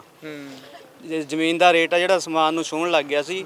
ਉਹਨਾਂ ਨੇ ਕਰੋੜਾਂ ਤੋਂ ਉੱਪਰ ਹੀ ਹੋਣਾ। ਕਰੋੜ ਅਰਬਾਂ ਹਾਂਜੀ। 121 ਕਰੋੜ ਦੀ ਰਜਿਸਟਰੀ ਹੈ ਜੀ ਦੀ, 121 ਕਰੋੜ ਦੀ ਇੱਕ ਨੰਬਰ 'ਚ। ਹਾਲਾਂਕਿ ਕੁਝ ਵੈਸੇ ਵੀ ਦਿੱਤਾ ਹੋਣਾ ਅੱਗੇ ਪਿੱਛੇ ਵੀ, ਕੋਈ ਕੈਸ਼ ਹੋਣਾ, ਕੋਈ ਵਾਈਟ ਮਨੀ, ਬਲੈਕ ਮਨੀ, ਸਭ ਪਿੱਛੇ ਹੋਣਾ। percent ਆ ਜੀ। ਉਹ ਸਾਰੇ ਘਪਾਲੇ ਸਾਹਮਣੇ ਤਾਂ ਆਈ ਰਹੇ, ਘੁਟਾਲੇ ਜੋ ਵੀ ਹੋ ਰਹੇ ਨੇ ਉਹ ਤੁਹਾਡੇ ਸਾਹਮਣੇ। ਕਿੱਦਾਂ ਮੰਤਰੀ ਰੋ ਰਿਹਾ, ਤੁਹਾਡੇ ਸਾਹਮਣੇ ਹੀ ਆ ਰਿਹਾ ਸਰ। ਪਤਾ ਨਹੀਂ ਹੋਰ ਕਿੰਨਾ ਕਰੋੜ ਆ ਜੀ। ਜਿਹੜਾ 600 ਕਰੋੜ ਦਾ ਸਕੈਮ ਆ, ਉਹ ਇਸੀ ਕੰਪਨੀ ਦਾ ਸਕੈਮ ਆ, ਉਹਦੀ ਬਦੌਲਤ ਹੀ ਉਹ ਅੰਦਰ ਗਏ ਆ। ਅੱਛਾ। ਉਹ ਇਹ ਕੰਪਨੀ ਦੇ ਸਕੈਮ ਕਰਕੇ ਹੀ ਸ਼ਾਮ ਸੁੰਦਰ ਅਰੋੜਾ ਜੀ ਅੰਦਰ ਗਏ ਆ। ਹੋਰ ਵੀ ਇਹੀ ਮਾਮਲਾ ਕਿ ਹੋਰ ਮਾਮਲੇ ਵਿੱਚ ਨੇ? ਮੇਨ ਮੁੱਦਾ ਇਹੀ ਹੈ ਜੀ। ਅੱਛਾ, ਵੱਡਾ ਕੇਸ ਇਹ ਵੱਡਾ ਕੇਸ ਇਹੀ ਆ। ਭਗਵੰਤ ਮਾਨ ਜੀ ਨੇ ਵਿਜੀਲੈਂਸ ਨੂੰ ਚੱਕਿਆ ਇਹ ਕੇਸ। ਸਭ ਤੋਂ ਵੱਡਾ ਕੇਸ ਇਹੀ ਆ। ਇਹ ਜ਼ਮੀਨ ਦਾ ਜਿਹੜਾ ਰੇਟ ਆ, ਯਾਨੀ ਜਿਹੜੀ ਆਪਣੀ ਇਹਨਾਂ ਦੀ ਸੀਗੀ, ਇਹ ਪੰਜਾਬ ਜਿਹੜੀ ਗਵਰਨਮੈਂਟ ਸੀ, ਸਭ ਤੋਂ ਵੱਡਾ ਕੇਸ ਇਹੀ ਆ ਵੀ ਉਹਨਾਂ ਨੂੰ ਅੰਦਰ ਜਾਣ ਦਾ ਕਾਰਨ ਇਹੀ ਆ। ਇਹਦੇ ਵਿੱਚ ਸਕੈਮ ਕੀਤਾ ਮਿਲ ਕੇ। ਇੰਡਸਟਰੀ ਮਿਨਿਸਟਰ ਹੋ ਗਏ ਸਾਡੇ ਪੂਰੇ ਲੋਕਲ ਸ਼ਾਮ ਸੁੰਦਰ ਅਰੋੜਾ। ਹਾਂਜੀ। ਇਹਨਾਂ ਨੂੰ ਵੀ ਬਹੁਤ ਜ਼ਿਆਦਾ ਸ਼ਿਕਾਇਤਾਂ ਇੰਡਸਟਰੀ ਡਿਪਾਰਟਮੈਂਟ ਨੂੰ ਦਿੱਤੀਆਂ ਸੀ। ਅਸੀਂ ਨੇ ਇੱਥੇ ਮਸ਼ੀਨਰੀ ਚੱਕ ਹੋ ਰਹੀ ਆ, ਉਹਨਾਂ ਨੇ ਸਾਡੀ ਕੋਈ ਸੁਣਵਾਈ ਨਹੀਂ ਕਰੀ ਹੈਗੀ। ਇਹ ਸਾਰੇ ਮਿਲੇ ਹੋਏ ਤੇ ਚੋਰ ਸੀ ਸਾਰੇ ਇਕੱਠੇ। ਇਹਨਾਂ ਨੇ ਜ਼ਮੀਨ ਵੇਚਣੀ ਸੀ, ਜ਼ਮੀਨ ਵੇਚ ਕੇ ਇਹਦੇ ਵਿੱਚੋਂ ਪਲਾਟ ਹਿੱਸਾ ਲੈਣਾ ਸੀ ਆਪਣਾ। ਇਹਦੇ ਵਿੱਚ ਹੁਣ ਤੁਸੀਂ ਦੇਖੋ ਜਾ ਕੇ ਇਹਦੀ ਜੇ ਇਨਵੈਸਟੀਗੇਸ਼ਨ ਕੀਤੀ ਜਾਵੇ ਤਾਂ ਇਹਦੇ ਵਿੱਚੋਂ ਮੰਤਰੀਆਂ ਦੇ ਪਲਾਟ ਬਹੁਤ ਨਿਕਲਣਗੇ। ਅੱਛਾ, ਮੈਂ ਆਪਣੇ ਘਰ ਦੀ ਸੰਪਤੀ ਬਣਾ ਕੇ ਉਹ ਘਰ ਦੀ ਸੰਪਤੀ ਬਣਾ ਕੇ। ਸੋ ਇੱਕ ਵਾਰ ਤੁਹਾਨੂੰ ਏਰੀਆ ਰਿਵਿਊ ਸ਼ਾਟ ਵੀ ਦਿਖਾਉਂਦੇ ਆ। ਇਹ ਝਾੜ ਉੱਗਿਆ, ਜੰਗਲ, ਪੇੜ ਪੌਦੇ ਇੱਥੇ ਉੱਗਾਏ ਨੇ। 4 ਸਾਲ ਪਹਿਲਾਂ ਜਦੋਂ ਤੁਸੀਂ ਇੱਥੇ ਆਉਂਦੇ ਸੀ ਨਾ ਤਾਂ ਜਗਮਗ ਕਰਦੀ ਹੁੰਦੀ ਸੀ ਫਿਲਿਪਸ। ਇਹ ਕਿੱਡਾ ਵੱਡਾ ਪਲਾਟ ਹੈ। ਇੱਕ ਵਾਰ ਕੈਮਰਾਮੈਨ ਕਹੂੰਗਾ ਏਰੀਅਲ ਵਿਊ ਸ਼ਾਟ ਦਿਖਾਣਗੇ ਖੱਬੇ ਤੋਂ ਸੱਜੇ ਹੁੰਦੇ ਹੋਏ। ਤੇ ਚਰਚਾ 'ਚ ਹੁੰਦਾ ਸੀਗਾ, ਖਾਸ ਕਰ ਫੈਕਟਰੀਆਂ, ਜਦੋਂ ਫਿਲਿਪਸ ਫੈਕਟਰੀ ਦੀਆਂ ਖੇਡਾਂ ਵੀ ਹੁੰਦੀਆਂ ਸੀਗੀਆਂ, ਉਹ ਵੀ ਬੜਾ ਚਰਚਾ 'ਚ ਰਹਿੰਦੀਆਂ ਹੁੰਦੀ ਸੀ। ਅੱਜ ਕੱਲ੍ਹ ਸਿਰਫ ਜਿਹੜੇ ਇਹਨਾਂ ਦੇ ਟਾਈਮ ਆਫਿਸ ਕਹਿ ਲਓ, ਬਿਲਡਿੰਗ ਜਿਹੜੇ ਐਂਟਰੀ ਗੇਟ ਵਾਲੇ, ਉਹ ਰਹਿ ਗਏ ਨੇ। ਆਹ ਪੁਰਾਣੀਆਂ ਤਸਵੀਰਾਂ ਤੇ ਅੱਜ ਦੀ ਦੇਖੋ, ਇਹ ਪੁਰਾਣੀ ਤਸਵੀਰ ਹੈ, ਫੈਕਟਰੀ ਦੇ ਅੰਦਰ ਦਾ ਹਿੱਸਾ ਹੈਗਾ ਇਹ ਹਾਲਾਤ ਹੁੰਦੇ ਸੀਗੇ। ਤੇ ਹੁਣ ਤੁਹਾਡੇ ਸਾਹਮਣੇ ਬਿਲਕੁਲ ਇਹ ਜੰਗਲ ਜਿਹੜਾ ਨਜ਼ਰ ਆ ਰਿਹਾ ਹੈਗਾ। ਤੁਸੀਂ ਭਾਜੀ ਕਿੰਨੇ ਚਿਰ ਨੌਕਰੀ ਕੀਤੀ? ਸਰ ਮੈਂ ਇੱਥੇ 18 ਸਾਲ ਨੌਕਰੀ ਕਰੀ ਹੈਗੀ। ਅੱਛਾ ਜੀ। ਤੇ ਮੈਂ ਪ੍ਰੋਡਕਸ਼ਨ ਦੇ ਵਿੱਚ ਹੈਗਾ ਸੀ। ਤੇ ਇਹਨਾਂ ਨੂੰ ਮੈਨੂੰ ਫਿਰ ਸਫਾਈ ਦੇ ਲਾ ਦਿਆ ਮਸ਼ੀਨਾਂ ਤੇ। ਅੱਛਾ। ਹਰਾਸਮੈਂਟ ਕਰਦੇ ਸੀ। ਮਤਲਬ ਕੀ ਉਹ ਡਿਮੋਟ ਕਰਤੇ? ਹਾਂ, ਡਿਮੋਟ ਕਰਕੇ ਹਰਾਸਮੈਂਟ ਕਰਦੇ ਸੀ। ਇੱਕ ਮੋਟਰ ਰੱਖ ਕੇ 35 40 ਕਿਲੋ ਦੀ, ਕਹਿੰਦੇ ਸਵੇਰੇ ਇੱਥੇ ਰੱਖੋ, ਸ਼ਾਮ ਨੂੰ ਫਿਰ ਥੱਲੇ ਰੱਖਿਓ। ਹੱਥ ਨਾਲ ਚੱਕਣੀ ਸੀ? ਹੱਥ ਨਾਲ ਚੱਕਣੀ ਸੀ। ਅੱਛਾ। ਤੇ ਉਹਦੇ ਬਾਅਦ ਜਦ ਆਪਾਂ ਇਹਨੂੰ ਕੋਈ ਪੈਲਟ ਦੀ ਡਿਮਾਂਡ ਕਰੀ ਹੈਗੀ, ਸਾਨੂੰ ਪੈਲਟ ਦਿਓ, ਉਹਨਾਂ ਨੂੰ ਕੋਈ ਪੈਲਟ ਨਹੀਂ ਦਿੱਤਾ। ਇਹਨਾਂ ਨੇ ਸਾਨੂੰ ਇਹੀ ਕਿਹਾ ਵੀ ਤੁਸੀਂ ਨਾ ਅਰਜਾਇਨ ਕਰ ਦਿਓ ਤੇ ਪੈਸੇ ਲੈ ਕੇ ਘਰ ਨੂੰ ਜਾਓ। ਮੈਂ ਕਿਹਾ ਆਪਾਂ ਅਰਜਾਇਨ ਨਹੀਂ ਕਰਨਾ। ਸਾਨੂੰ ਬਹੁਤ ਟੌਰਚਰ ਕਰਿਆ, ਬਹੁਤ ਜ਼ਿਆਦਾ ਟੌਰਚਰ। ਕਿੱਥੋਂ ਦੇ ਰਹਿਣ ਵਾਲੇ ਹੋ? ਮੈਂ ਹਰਿਆਣਾ ਤੋਂ ਬਿਲੋਂਗ ਕਰਦਾ, ਕੁਸ਼ੇਤਰ ਡਿਸਟ੍ਰਿਕਟ ਤੋਂ। ਅੱਛਾ। ਘਰ-ਬਾਰ ਛੱਡ ਕੇ ਨੌਕਰੀ ਕਰਨ ਆਏ ਸੀ? ਨੌਕਰੀ ਕਰਨ ਆਏ ਸੀ। ਆਪਾਂ ਇਹ ਸੋਚਦੇ ਬਹੁਤ ਅੱਛੀ ਕੰਪਨੀ ਆ, ਸਾਡੀ ਲਾਈਫ ਨਿਕਲ ਜੂਗੀ, ਪਰ ਇਹਨਾਂ ਨੇ ਸਾਡੇ ਨਾਲ ਬਹੁਤ ਬੜਾ ਧੋਖਾ ਕਰਿਆ। ਬਹੁਤ ਬੜਾ ਧੋਖਾ ਕਰਕੇ ਸਾਡੇ ਜਾਲੀ ਪੇਪਰਾਂ ਦੇ ਸਾਈਨ ਕਰਾ ਕੇ ਸਾਨੂੰ ਬਾਹਰ ਕੱਢਿਆ। ਸੋ ਹੋਰ ਮੁਲਾਜ਼ਮ ਵੀ ਇੱਥੇ ਹੈਗੇ ਨੇ। ਤੁਸੀਂ ਕਿੰਨਾ ਚਿਰ ਕੰਮ ਕੀਤਾ? मैं व्यास गुप्ता, अच्छा जो कि फिलिप्स एम्प्लॉइज, और हमारे साथ मैनेजमेंट ऑफिस बुला के ये बोलती थी कि आप रिजाइन दे दो, और मैं रिजाइन नहीं देता था। फिर एक हफ्ते बाद फिर बुलाते थे कि आप रिजाइन दे दो, पढ़े लिखे कम हो आप, JCT बंद होगी, कुछ नहीं मिला, ये भी नहीं मिलेगा, केस भी करोगे उसमें भी फंसोगे आप रिजाइन दे दो। फिर घर बताया, मेरी वाइफ को काफ़ी बीमार हो गई, PGI इलाज कराया, और इलाज कराते समय भी आगे इनको पता, अभी 6 महीना चुप हो गए। 6 महीने बाद फिर बुलाए, अब फिर हमको कहने लगे आप अब रिजाइन दे दो, नहीं तो आपके साथ जो होगा आप समझो। फिर घर में मैं परिवार को क्या सीधा धमकाते थे? हाँ जी, बोलते थे रिजाइन दे दो आप। 6 महीने चुप हो गए। जब मेरी वाइफ की PGI ट्रीटमेंट हो रहा था, तो 6 महीने के बाद फिर बुला के फिर वहीं भाग। क्या सोचे, मैं बिहार से हूँ। अच्छा। और जब मैं आज ज्वाइनिंग किया था, हमारे परिवार, हमारे रिश्तेदार इतने खुश हो कि फिलिप्स में ज्वाइनिंग हुआ। आज हम भी रो रहे हैं, हमारे बच्चे भी रो रहे हैं। क्या लगता है बच्चों का भविष्य? तो बच्चों प्राइवेट में धक्के खा रहे हैं, कहीं उनको काम नहीं मिल रहा। हम फुटपाथ पे एक दुकान किए हैं, वो भी दुकान चलता कहाँ, फुटपाथ तो आपको पता ही है, कमेटी वाले आ जाते होंगे उठाने हैं, परेशान हो जाते हैं जी। ਸੋ ਦੇਖੋ ਬਿਆਸ ਗੁਪਤਾ ਨੇ JCT ਦੀ ਗੱਲ ਕਰ ਲਈ। ਅੱਜ ਤੋਂ ਜੇ ਆਪਾਂ 50 ਸਾਲ ਪਿੱਛੇ ਚੱਲ ਜਾਈਏ ਨਾ, ਮੋਹਾਲੀ ਜਦੋਂ ਵਸਣਾ ਸ਼ੁਰੂ ਹੋਇਆ ਸੀ ਤਾਂ ਕਹਿੰਦੇ ਵੀ ਚੰਡੀਗੜ੍ਹ ਦੇ ਨਾਲ ਮੋਹਾਲੀ ਵੀ ਹੱਥ ਜੋੜ ਕੇ ਇੱਥੇ ਲਿਆਇਆ ਜਾਂਦਾ ਸੀ। ਕਾਰੋਬਾਰੀਆਂ ਨੇ ਵੀ ਆ ਜਾਓ, ਇੱਕ ਸ਼ਹਿਰ ਵਸ ਰਿਹਾ ਹੈ, ਫੈਕਟਰੀ ਲਾਓ, ਕਾਰੋਬਾਰ ਕਰੋ। JCT 'ਚ ਕਲਰ ਪਿਕਚਰ ਟਿਊਬ ਬਣਦੀ ਹੁੰਦੀ ਸੀ, ਜਗਤਜੀਤ ਕਾਟਨ ਟੈਕਸਟਾਈਲ ਨਾਂ ਹੁੰਦਾ ਸੀ ਉਹਦਾ। ਪਨਵਾਇਰ ਵਾਇਰਲੈਸ ਸੈੱਟ ਬਣਦੇ ਹੁੰਦੇ ਸੀ, ਵਾਇਰਲੈਸ ਸੈੱਟ ਇੰਡੀਅਨ ਆਰਮੀ 'ਚ ਯੂਜ਼ ਹੁੰਦੇ ਸੀ ਇਕਵਿਪਮੈਂਟ ਵੀ, ਉੱਥੇ ਤਾਂ ਕਦੀ ਘਾਟ ਹੋਣੀ ਨਹੀਂ ਹੈ। ਉਹ ਫੈਕਟਰੀ ਵੀ ਘੁਟਾਲਿਆ ਸ਼ਿਕਾਰ ਹੋਈ, ਪਨਵਾਇਰ। JCT ਵੀ ਘੁਟਾਲਿਆ ਸ਼ਿਕਾਰ ਹੋਈ। ਫਿਲਿਪਸ ਦੀ ਤੁਹਾਨੂੰ ਦਾਸਤਾਨ ਜਿਹੜਾ ਅਸੀਂ ਸੁਣਾ ਰਹੇ ਹਾਂ, ਬੱਲਬ ਬਣਦਾ, ਬੱਲਬ ਦੀ ਲੋੜ ਹਮੇਸ਼ਾ ਪੈਣੀ ਹੈ। PCL ਦੇ ਵਿੱਚ ਜੋ ਹੋਇਆ ਸੀ, ਪਨਕੌਮ ਦੇ ਵਿੱਚ ਜੋ ਹੋਇਆ ਸੀ, ਆਨੰਦ ਲੈਂਪ ਵੀ ਹੁੰਦੀ ਸੀਗੀ ਇੱਕ ਮੋਹਾਲੀ ਦੇ ਵਿੱਚ। ਉਹ ਫੈਕਟਰੀਆਂ ਸੀ ਜਿਨ੍ਹਾਂ ਨੇ ਮੋਹਾਲੀ ਦੀ ਪਹਿਚਾਣ ਮੈਂ ਕਹਾਂਗਾ ਨੈਸ਼ਨਲੀ ਇੰਟਰਨੈਸ਼ਨਲ ਪੱਧਰ ਤੇ ਬਣਾਈ ਸੀ। ਤੇ ਅੱਜ ਇਹਨਾਂ 'ਚ ਕੰਮ ਕੀਤਾ ਮੁਲਾਜ਼ਮ ਜਿਹੜਾ ਰੋ ਰਿਹਾ, ਉਹਨਾਂ ਦਾ ਰੋਣਾ ਵੀ ਜਿਹੜਾ ਹੈਗਾ ਨਜ਼ਰ ਆਉਂਦਾ। ਇੱਕ ਹੋਰ ਸਰਦਾਰ ਸਾਹਿਬ ਖੜੇ ਨੇ, ਕਿੰਨਾ ਚਿਰ ਨੌਕਰੀ ਕੀਤੀ ਜੀ? ਹਾਂਜੀ 22 ਸਾਲ ਕਰੀ ਜੀ। ਸਾਤੇ ਜ਼ਬਰਦਸਤੀ ਪ੍ਰਧਾਨ ਸੋਹਣ ਲਾਲ ਨੇ ਤੇ ਕੇਸਰ ਸਿੰਘ ਨੇ ਲਾਈਨ ਪਰ ਤੋਂ ਬੁਲਾ ਕੇ ਮੈਨੂੰ ਜੀ ਜ਼ਬਰਦਸਤੀ ਸਾਈਨ ਕਰਵਾਏ ਜੀ। ਹਾਂਜੀ ਜੇ ਮੈਂ ਜਦੋਂ ਮੈਂ ਲੈਟਰ ਪੜ੍ਹਿਆ ਸੀ ਵੀ ਆਹ ਕਿਆ ਲਿਖਿਆ ਵਾ ਵੀ ਆਪਣੇ ਆਪ ਕਰਿਆ, OS ਰਾਣਾ ਨੇ ਮੈਨੂੰ ਬਿਠਾ ਲਿਆ, ਬਾਂਹ 'ਤੇ ਫੜ ਕੇ ਐਂ ਗੇਰ ਲਿਆ, ਕਹਿੰਦਾ ਕਰਦੇ ਸਾਈਨ।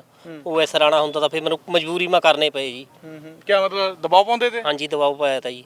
ਕੇਸਰ ਸਿੰਘ ਮੈਨੂੰ ਲੈ ਕੇ ਗਿਆ ਜੀ ਜੱਫੀ ਪਾ ਕੇ। ਕਿੱਥੋਂ ਦੇ ਰਹਿਣ ਵਾਲੇ ਹੋ? ਰਤਵਾੜਾ ਸਾਹਿਬ ਦੇ ਜੀ। ਅੱਛਾ, ਮੁੱਲਾਂਪੁਰ ਦੇ ਹੋ? ਹਾਂਜੀ ਹਾਂਜੀ। ਅੱਛਾ, ਤੇ ਮੁੜ ਕੇ ਹੁਣ ਕੀ ਕਰ ਰਹੇ ਹੋ ਕੰਮ ਕਾਜ? ਦੁੱਧ ਦਾ ਕੰਮ ਕਰਦਾ ਜੀ ਮਾੜਾ ਮੋਟਾ ਜੀ। ਅੱਛਾ ਹਾਂਜੀ ਬਸ ਚੱਲਦਾ ਪਿਆ ਘਰ ਦਾ ਗੁਜ਼ਾਰਾ ਠੀਕ? ਹਾਂਜੀ ਮਾੜਾ ਮੋਟਾ ਚੱਲਦਾ ਜੀ। ਤੁਹਾਨੂੰ ਪਤਾ ਜਿਹੜੀ ਨੌਕਰੀ ਹੈ ਉਹ ਵਰਗਾ ਕਿੱਥੇ ਜੀ। ਉਹ ਤਾਂ ਅੱਜ ਕੱਲ੍ਹ ਕਿਆ ਬਚਦਾ ਜੀ, ਤੂੜੀ ਕਿੰਨੀ ਮਹਿੰਗੀ ਹੋਈ ਵੀ, ਡੰਗਰਾਂ ਵਿੱਚ ਵੀ ਕੁਝ ਨਹੀਂ ਹੈਗਾ ਸਰ। ਉਹਦੇ ਨਾਲ ਵੀ ਨਹੀਂ ਹੋ ਰਿਹਾ। ਹਾਂਜੀ ਹਾਂਜੀ। ਸੋ ਉਹੀ ਗੱਲ, ਕਈਆਂ ਦੇ ਬੱਚਿਆਂ ਦੇ ਭਵਿੱਖ ਜਿਹੜਾ ਹੈਗਾ ਉਹ ਅੱਗੇ ਵੱਧ ਰਹੇ ਸੀ ਜੇ ਰੁਕ ਗਏ ਨੇ। ਇੱਕ ਬੇਟੀ ਨੇ ਦੱਸਿਆ ਨਰਸਿੰਗ ਵਿੱਚੇ ਛੁੱਟ ਗਈ, ਕਈਆਂ ਦੇ ਐਕਸਪਾਇਰ ਹੋ ਗਏ, ਕਈਆਂ ਦੇ ਘਰ ਦੇ ਚਲੇ ਗਏ, ਕਈਆਂ ਦੇ ਪੁੱਤਰ ਜਿਹੜਾ ਐਕਸਪਾਇਰ ਹੋ ਗਏ। ਹਰ ਚਿਹਰੇ ਤੇ ਤੁਹਾਨੂੰ ਜੇ ਹੋਰ ਕੁਝ ਨਜ਼ਰ ਨਾ ਆ ਰਿਹਾ ਹੋਵੇ, ਉਦਾਸੀ ਜ਼ਰੂਰ ਨਜ਼ਰ ਆ ਰਹੀ ਹੋਣੀ ਹਰ ਚਿਹਰੇ ਤੇ, ਜੇ ਤੁਸੀਂ ਥੋੜਾ ਧਿਆਨ ਨਾਲ ਵੀ ਦੇਖੋਗੇ। ਕਿੰਨਾ ਚਿਰ ਨੌਕਰੀ ਕੀਤੀ ਜੀ? मैं 18 साल यहाँ नौकरी करी सर। मैं यूपी से बिलोंग करता हूँ। मैं 99 में यहाँ ज्वाइन किए थे। बड़े बड़े सपने मैनेजमेंट दिखाए थे यहाँ पे। पहले मैं दूसरी जगह नौकरी करता था और 99 में यहाँ एक नया प्लांट, ग्लास प्लांट आया था। ये कौन से साल की बात है जब शुरू हुई थी? ये एग्जैक्ट साल ये कब शुरू ये हुई थी? 83 में प्लांट शुरू हुई थी सर। 83-84 1983-84 में। मतलब 37 साल लगा लो। हाँ जी हाँ जी हाँ जी। तो फिर 99 में एक नया प्लांट आया था, उसमें हमारा इंटरव्यू हुआ था। तो इन्होंने बड़ी बड़ी बातें करी थी मैनेजमेंट ने कि इसकी लाइफ बहुत है, ये है। लेकिन फिर वो 10 साल तक 9 साल तक ग्लास प्लांट चला, उसके बाद बंद हो गया। बंद होने के बाद दूसरे डिपार्टमेंट में ट्रांसफ़र किए इन्होंने और वहाँ पे टॉर्चर शुरू कर दिए इन्होंने तरह तरह की स्कीमें लेके आए। जो बंदा काम करना चाहता था, मैं काम करना चाहता था, लेकिन ये ऐसे ऐसे जगह 15 डिपार्टमेंट थे इसमें सर, और जो बंदा जहाँ नहीं कर सकता था वहाँ ट्रांसफ़र कर देते थे। अब वो तंग होके फिर वो उठा लेते थे 2-4 सुपरवाइजर में। तुम्हें काम नहीं आता? कि तुम्हें काम नहीं आता, प्रोडक्शन नहीं निकली, तुम्हारे ऐसे इतना लॉस हो गया, रिजाइन दो ना तो तुम्हारे को बाहर कर देंगे। तो ज़बरदस्ती रिजाइन लेते थे और वो कहते थे कि रिजाइन दो, नहीं तो इसके दौरान हमारे बच्चे की फ्यूचर ख़राब हो गई, दोनों बच्चों की। दो क्या कर रहे थे बच्चे? दोनों, एक बीटेक कर रहा था, बीच में पढ़ाई छोड़नी पड़ी उसको। एक BSc कर रहा था, उसमें भी पैसे लग रहे थे, बीच में ही पढ़ाई छोड़ गई। अभी भी दोनों को रोजगार नहीं मिला है, ऐसे बोलता है। मैं सिक्योरिटी गार्ड में ड्यूटी करके किसी तरह अपने मैंने दिन काट रहे हैं सर। अब सिक्योरिटी गार्ड पे आ गए हो? हाँ जी सिक्योरिटी गार्ड में आए थे सर। यहाँ पे हमारी 25,000 रुपया सैलरी थी, आज हम 8,000 रुपये पे ड्यूटी कर रहे हैं सर। ਸੋ ਜਿਵੇਂ ਵਕਤ ਬੀਤਿਆ ਹੈ, ਦੱਸਿਆ ਨੇ 18 ਸਾਲ ਨੌਕਰੀ ਕਰਕੇ 25,000 ਤੋਂ ਬੰਦਾ ਸੋਚਦਾ ਮੈਂ 50 ਤੇ ਪਹੁੰਚਾਂਗਾ, 70 ਤੇ ਪਹੁੰਚਾਂਗਾ, 8,000 ਤੇ ਆ ਗਏ ਨੇ। ਸੋ ਲੜਾਈ ਜਿਹੜਾ ਹੈਗੀ ਹੈ ਲੜ ਰਹੇ ਹੁਣ ਜਤਿੰਦਰ ਜੀ? ਲੜਾਈ ਦਾ ਚਲੋ ਤੁਸੀਂ ਇਹ ਤਾਂ ਸਾਰਾ ਦੇਖ ਲਿੱਤਾ ਕਿ ਜੋ ਵਰਕਰਾਂ ਨਾਲ ਹੋਇਆ। ਉਸ ਤੋਂ ਬਾਅਦ ਸਾਡੀ ਕਾਰਵਾਈ ਦੇਖੋ। 4/9 ਨੂੰ ਫੈਕਟਰੀ ਬੰਦ ਹੁੰਦੀ ਆ। 4/9/18 ਨੂੰ 11/9/18 ਨੂੰ ਮੈਂ SSP ਕੋਲ ਜਾ ਕੇ ਕੰਪਲੇਂਟ ਦਿੰਨਾ ਸਾਰੇ ਵਰਕਰਾਂ ਦੇ ਸਾਈਨ ਕਰਾ ਕੇ ਕਿ ਇਹ ਬੰਦਿਆਂ ਤੇ ਕ੍ਰਿਮੀਨਲ ਪਰਚਾ ਦਰਜ ਕੀਤਾ ਜਾਵੇ। ਕ੍ਰਿਮੀਨਲ ਰਿਪੋਰਟ ਆ ਮੈਨੇਜਮੈਂਟ ਤੇ ਆ ਬੰਦਿਆਂ ਦੇ 11 ਦੇ ਨਾਂ ਦਿੱਤੇ ਸੀ ਅਸੀਂ। ਉਸ ਤੋਂ ਬਾਅਦ SSP ਵੱਲੋਂ ਕੋਈ ਕਾਰਵਾਈ ਨਹੀਂ ਕੀਤੀ ਜਾਂਦੀ। ਕੌਣ ਹੁੰਦੇ ਸੀ ਉਦੋਂ SSP? ਉਦੋਂ SSP ਮੇਰੇ ਕੁਲਦੀਪ ਚਹਿਲ ਸੀ ਸਰ ਜੀ। ਠੀਕ ਹੈ। ਉਹਨਾਂ ਨੇ ਕਹਿ ਦਿੱਤਾ ਕਿ ਕੋਰਟ 'ਚ ਮਾਮਲਾ ਚੱਲ ਰਿਹਾ, ਆਪਣੇ ਹੱਥ ਝਾੜ ਲਿਆ, ਜਦ ਕਿ ਸਾਡੀ ਕੰਪਲੇਂਟ ਸੀਗੀ ਕ੍ਰਿਮੀਨਲ ਕੰਪਲੇਂਟ, ਜੋ ਬੰਦੇ ਨਾਲ ਟੌਰਚਰ ਹੋਇਆ ਉਹਦੇ ਨਾਲ ਕੋਈ ਰਿਲੇਸ਼ਨ ਨਹੀਂ ਸੀ। ਉਸ ਤੋਂ ਬਾਅਦ ਸਰ ਅਸੀਂ ਪ੍ਰਿੰਸੀਪਲ ਸੈਕਟਰੀ ਲੇਬਰ ਨੂੰ ਕੀਤਾ ਕਿ ਫੈਕਟਰੀ 'ਚ ਗੈਰ ਕਾਨੂੰਨੀ ਤਰੀਕੇ ਨਾਲ ਬੰਦੇ ਕੱਢ ਟੌਰਚਰ ਹੋ ਰਿਹਾ, VRS ਲਈ ਜਾ ਰਹੀ ਹੈ ਤੇ ਐਕਸ਼ਨ ਲਿੱਤਾ ਜਾਵੇ, ਅਨਫੇਅਰ ਪ੍ਰੈਕਟਿਸ ਦਾ ਚਲਾਨ ਕੀਤਾ ਜਾਵੇ। ਤੇ ਆ ਦੇਖੋ ਔਰ ਸਾਰੇ ਬੰਦਿਆਂ ਨੇ ਲੈ ਕੋਈ ਲਿਖ ਰਿਹਾ ਸੀ ਅਨਫੇਅਰ ਲੇਬਰ ਪ੍ਰੈਕਟਿਸ ਚੱਲ ਰਹੀ ਹੈ ਤੇ ਇਹਨਾਂ ਦਾ ਚਲਾਨ ਕੀਤਾ ਜਾਵੇ। ਅੱਛਾ, ਜਿਵੇਂ ਤੁਹਾਡੇ ਸਾਥੀ ਮੁਲਾਜ਼ਮ ਦੱਸ ਰਹੇ ਆ ਵੀ ਇਹ ਸੁੰਦਰ ਸ਼ਾਮ ਅਰੋੜਾ ਦਾ ਕੀਤਾ ਧਰਿਆ ਸਭ ਕੁਝ, ਉਸ ਤੇ ਆਓ ਵੀ ਉਹਨਾਂ ਨੇ ਕੀ ਕੀਤਾ ਆ ਕੇ? ਤੇ ਆ ਰਿਹਾ ਦੇਖੋ ਜੀ, ਆਹ ਦੇਖੋ ਜੀ, ਇੱਕ ਇਹ ਆਪਣਾ ਅਸੀਂ ਇਹ ਕੰਪਲੇਂਟ ਪਾਈ ਸੀਗੀ ਇੰਡਸਟਰੀ ਡਿਪਾਰਟਮੈਂਟ ਨੂੰ, ਜਿਹਦੇ ਵਿੱਚ ਆ ਕੇ ਇੱਕ ਕਾਨੂੰਨ ਹੈ ਜੀ ਕਿ ਆਪਾਂ ਕੋਈ ਵੀ ਫੈਕਟਰੀ ਦਾ ਉਹ ਨਹੀਂ ਚੇਂਜ, ਜਦੋਂ ਆਪਾਂ ਵੱਡੀ ਵੱਡੀ ਫੈਕਟਰੀ ਦੀ ਮਸ਼ੀਨਰੀ ਬਾਹਰ ਨਹੀਂ ਵੇਚ ਸਕਦੇ। ਇੱਕ 1950 ਦਾ ਕਾਨੂੰਨ ਬਣਿਆ ਹੋਇਆ ਤੇ ਅਸੀਂ ਨਾਲ ਕਾਨੂੰਨ ਵੀ ਲਾ ਕੇ ਦੱਸਿਆ ਸੀਗਾ ਜੀ ਕਿ ਉਹ ਇੱਥੇ ਸ਼ਰੇਆਮ ਲਿਖਿਆ ਤੇ ਡਿਸਮੈਂਟਲਿੰਗ ਵੀ ਨਹੀਂ ਕਰ ਸਕਦੇ, ਵੇਚਣੀਆਂ ਤਾਂ ਲੱਗਾ। ਜਦ ਕਿ ਇਹਨਾਂ ਦਾ ਜੋ ਮੰਤਰੀ ਸੀਗਾ ਉਹ ਸ਼ਾਮ ਸੁੰਦਰ ਅਰੋੜਾ ਸੀ। ਉਸ ਤੋਂ ਬਾਅਦ ਜਿਹੜੇ ਆਈਐਸ ਅਫਸਰ ਦੀ ਜੋ ਉੱਥੇ ਚੋਰ ਪਾਰਟੀ ਬੈਠੀ ਆ ਸਾਡੀ ਕੰਪਲੇਂਟਾਂ ਦੇਖੋ ਗਈਆਂ ਹੋਈਆਂ, ਸਾਰਾ ਨੰਬਰ ਕੰਪਲੇਂਟ ਨੰਬਰ ਵੀ ਆ ਨਾਲ, ਅਸੀਂ ਕਾਨੂੰਨ ਵੀ ਲਾ ਕੇ ਦੱਸਿਆ ਕਿ ਜੀ ਇਹ ਚੱਲ ਰਿਹਾ। ਕਿਹੜਾ ਐਕਟ ਹੈ? ਇਹ ਐਕਟ ਆ ਜੇ ਉਸ ਟਾਈਮ ਇਹ ਕਾਰਵਾਈ ਕੀਤੀ ਜਾਂਦੀ ਤਾਂ ਮਸ਼ੀਨਾਂ ਜਾਣੀਆਂ ਨਹੀਂ ਸੀਗੀਆਂ, ਬੰਦੇ ਕੱਢਣੇ ਨਹੀਂ ਸੀਗੇ। ਆ ਦੇਖੋ principal secretary, labour commissioner, assistant ਤਹਿਸੀਲਦਾਰ ਤੱਕ, ਆ ਬਲਵੀਰ ਸਿੱਧੂ ਜਿਨ੍ਹਾਂ ਕੋਲ ਜਾ ਕੇ ਅਸੀਂ ਰੋਂਦੇ ਹੁੰਦੇ ਸੀ, ਉਹਨਾਂ ਦੇ ਲੇਬਰ ਮੰਤਰੀ ਸੀਗੇ। ਲੇਬਰ ਮੰਤਰੀ ਸੀ। ਦੇਖੋ ਜੀ, ਲੇਬਰ ਮੰਤਰੀ ਹੋ ਗਏ, ਇੰਡਸਟਰੀ ਮੰਤਰੀ ਹੋ ਗਏ, ਬੰਦਾ ਇਹਨਾਂ ਕੋਲ ਜਾ ਕੇ ਰੋਏਗਾ। ਇਹ ਜਦ ਉੱਪਰ ਹੀ ਬੈਠੇ ਆ ਤੇ ਨੀਚੇ ਵਾਲਿਆਂ ਨੇ ਸਾਡੀ ਕੀ ਸੁਣਨੀ ਆ? ਅੱਛਾ, ਹੁਣ ਕੀ ਸਥਿਤੀ ਹੈ? ਪਲਾਂਟ ਹੁਣ ਕਿਤੇ ਕੋਈ ਸਰਕਾਰ ਕੋਲ ਹੈ ਜਾਂ ਵਿਕ ਚੁੱਕਾ? ਕੀ ਸਥਿਤੀ ਹੈ? ਵਿਕ ਚੁੱਕਿਆ ਜੀ। ਇਹਨਾਂ ਨੇ ਇਹ ਪਲਾਟ ਦੇ ਪਰਮਿਸ਼ਨ ਲਿੱਤੀ ਸੀ 12 ਦੀ ਤੇ ਉਹਦੇ 125 ਕਰਕੇ ਟੁਕੜੇ ਕਰਕੇ ਵੇਚ ਦਿੱਤੇ। ਅੱਛਾ, ਕਿਹਨੇ ਲਿਆ, ਕੁਛ ਹੈ ਜਾਣਕਾਰੀ? ਇਹ ਹੈ ਜੀ ਆਪਣਾ ਗੁਲਮੋਹਰ ਨਾਂ ਦੀ ਕੋਈ ਹੈ ਬਿਲਡਿੰਗ ਕੰਪਨੀ ਹੈ। ਹਾਂਜੀ, 121 ਕਰੋੜ ਦੀ ਰਜਿਸਟਰੀ ਹੋਈ ਆ। ਔਰ ਤੁਹਾਨੂੰ ਰਜਿਸਟਰੀ ਦਾ ਵੀ ਇਤਿਹਾਸ ਦੱਸਦਾ ਜੀ। ਜਿਸ ਦਿਨ ਰਜਿਸਟਰੀ ਹੋਈ ਆ ਉਸ ਦਿਨ ਅਸੀਂ ਸਵੇਰੇ ਜਾ ਕੇ ਬਲਵੀਰ ਸਿੱਧੂ ਜੀ ਨੂੰ ਮਿਲਿਆ ਕਿ ਇੱਥੇ 400 ਤੋਂ ਉੱਪਰ ਕੇਸ ਚੱਲ ਰਿਹਾ ਕੰਪਨੀ ਦੇ ਕਿ ਇਹਦੀ ਰਜਿਸਟਰੀ ਹੋਣੀ ਨਹੀਂ ਚਾਹੀਦੀ ਤੇ ਇਹਦੇ ਉੱਤੇ 25 ਉਹਦਾ ਚਲਾਨ ਹੋਇਆ ਕੰਪਨੀ ਦਾ। ਇਹ ਕੰਪਨੀ ਗੈਰ ਕਾਨੂੰਨੀ ਤਰੀਕੇ ਨਾਲ ਬੰਦ ਆ ਕਿ ਇਹ ਕੰਪਨੀ ਵਿਕਣੀ ਨਹੀਂ ਚਾਹੀਦੀ। ਆਹ ਦੇਖੋ ਜੀ, ਡੀਸੀ ਨੂੰ ਮਿਲਿਆ ਸੀ, ਆ ਡੀਸੀ ਨੂੰ ਨੰਬਰ ਵੀ ਆ। ਉੱਥੇ ਜਾ ਕੇ ਮਿਲ ਕੇ ਅਸੀਂ ਦੱਸ ਰਹੇ ਹਾਂ ਕਿ ਉਸ ਤੋਂ ਬਾਅਦ ਦੇਖੋ ਸਰ, ਰਾਤ ਨੂੰ 5:30 ਵਜੇ ਰਜਿਸਟਰੀ ਹੋ ਜਾਂਦੀ ਆ।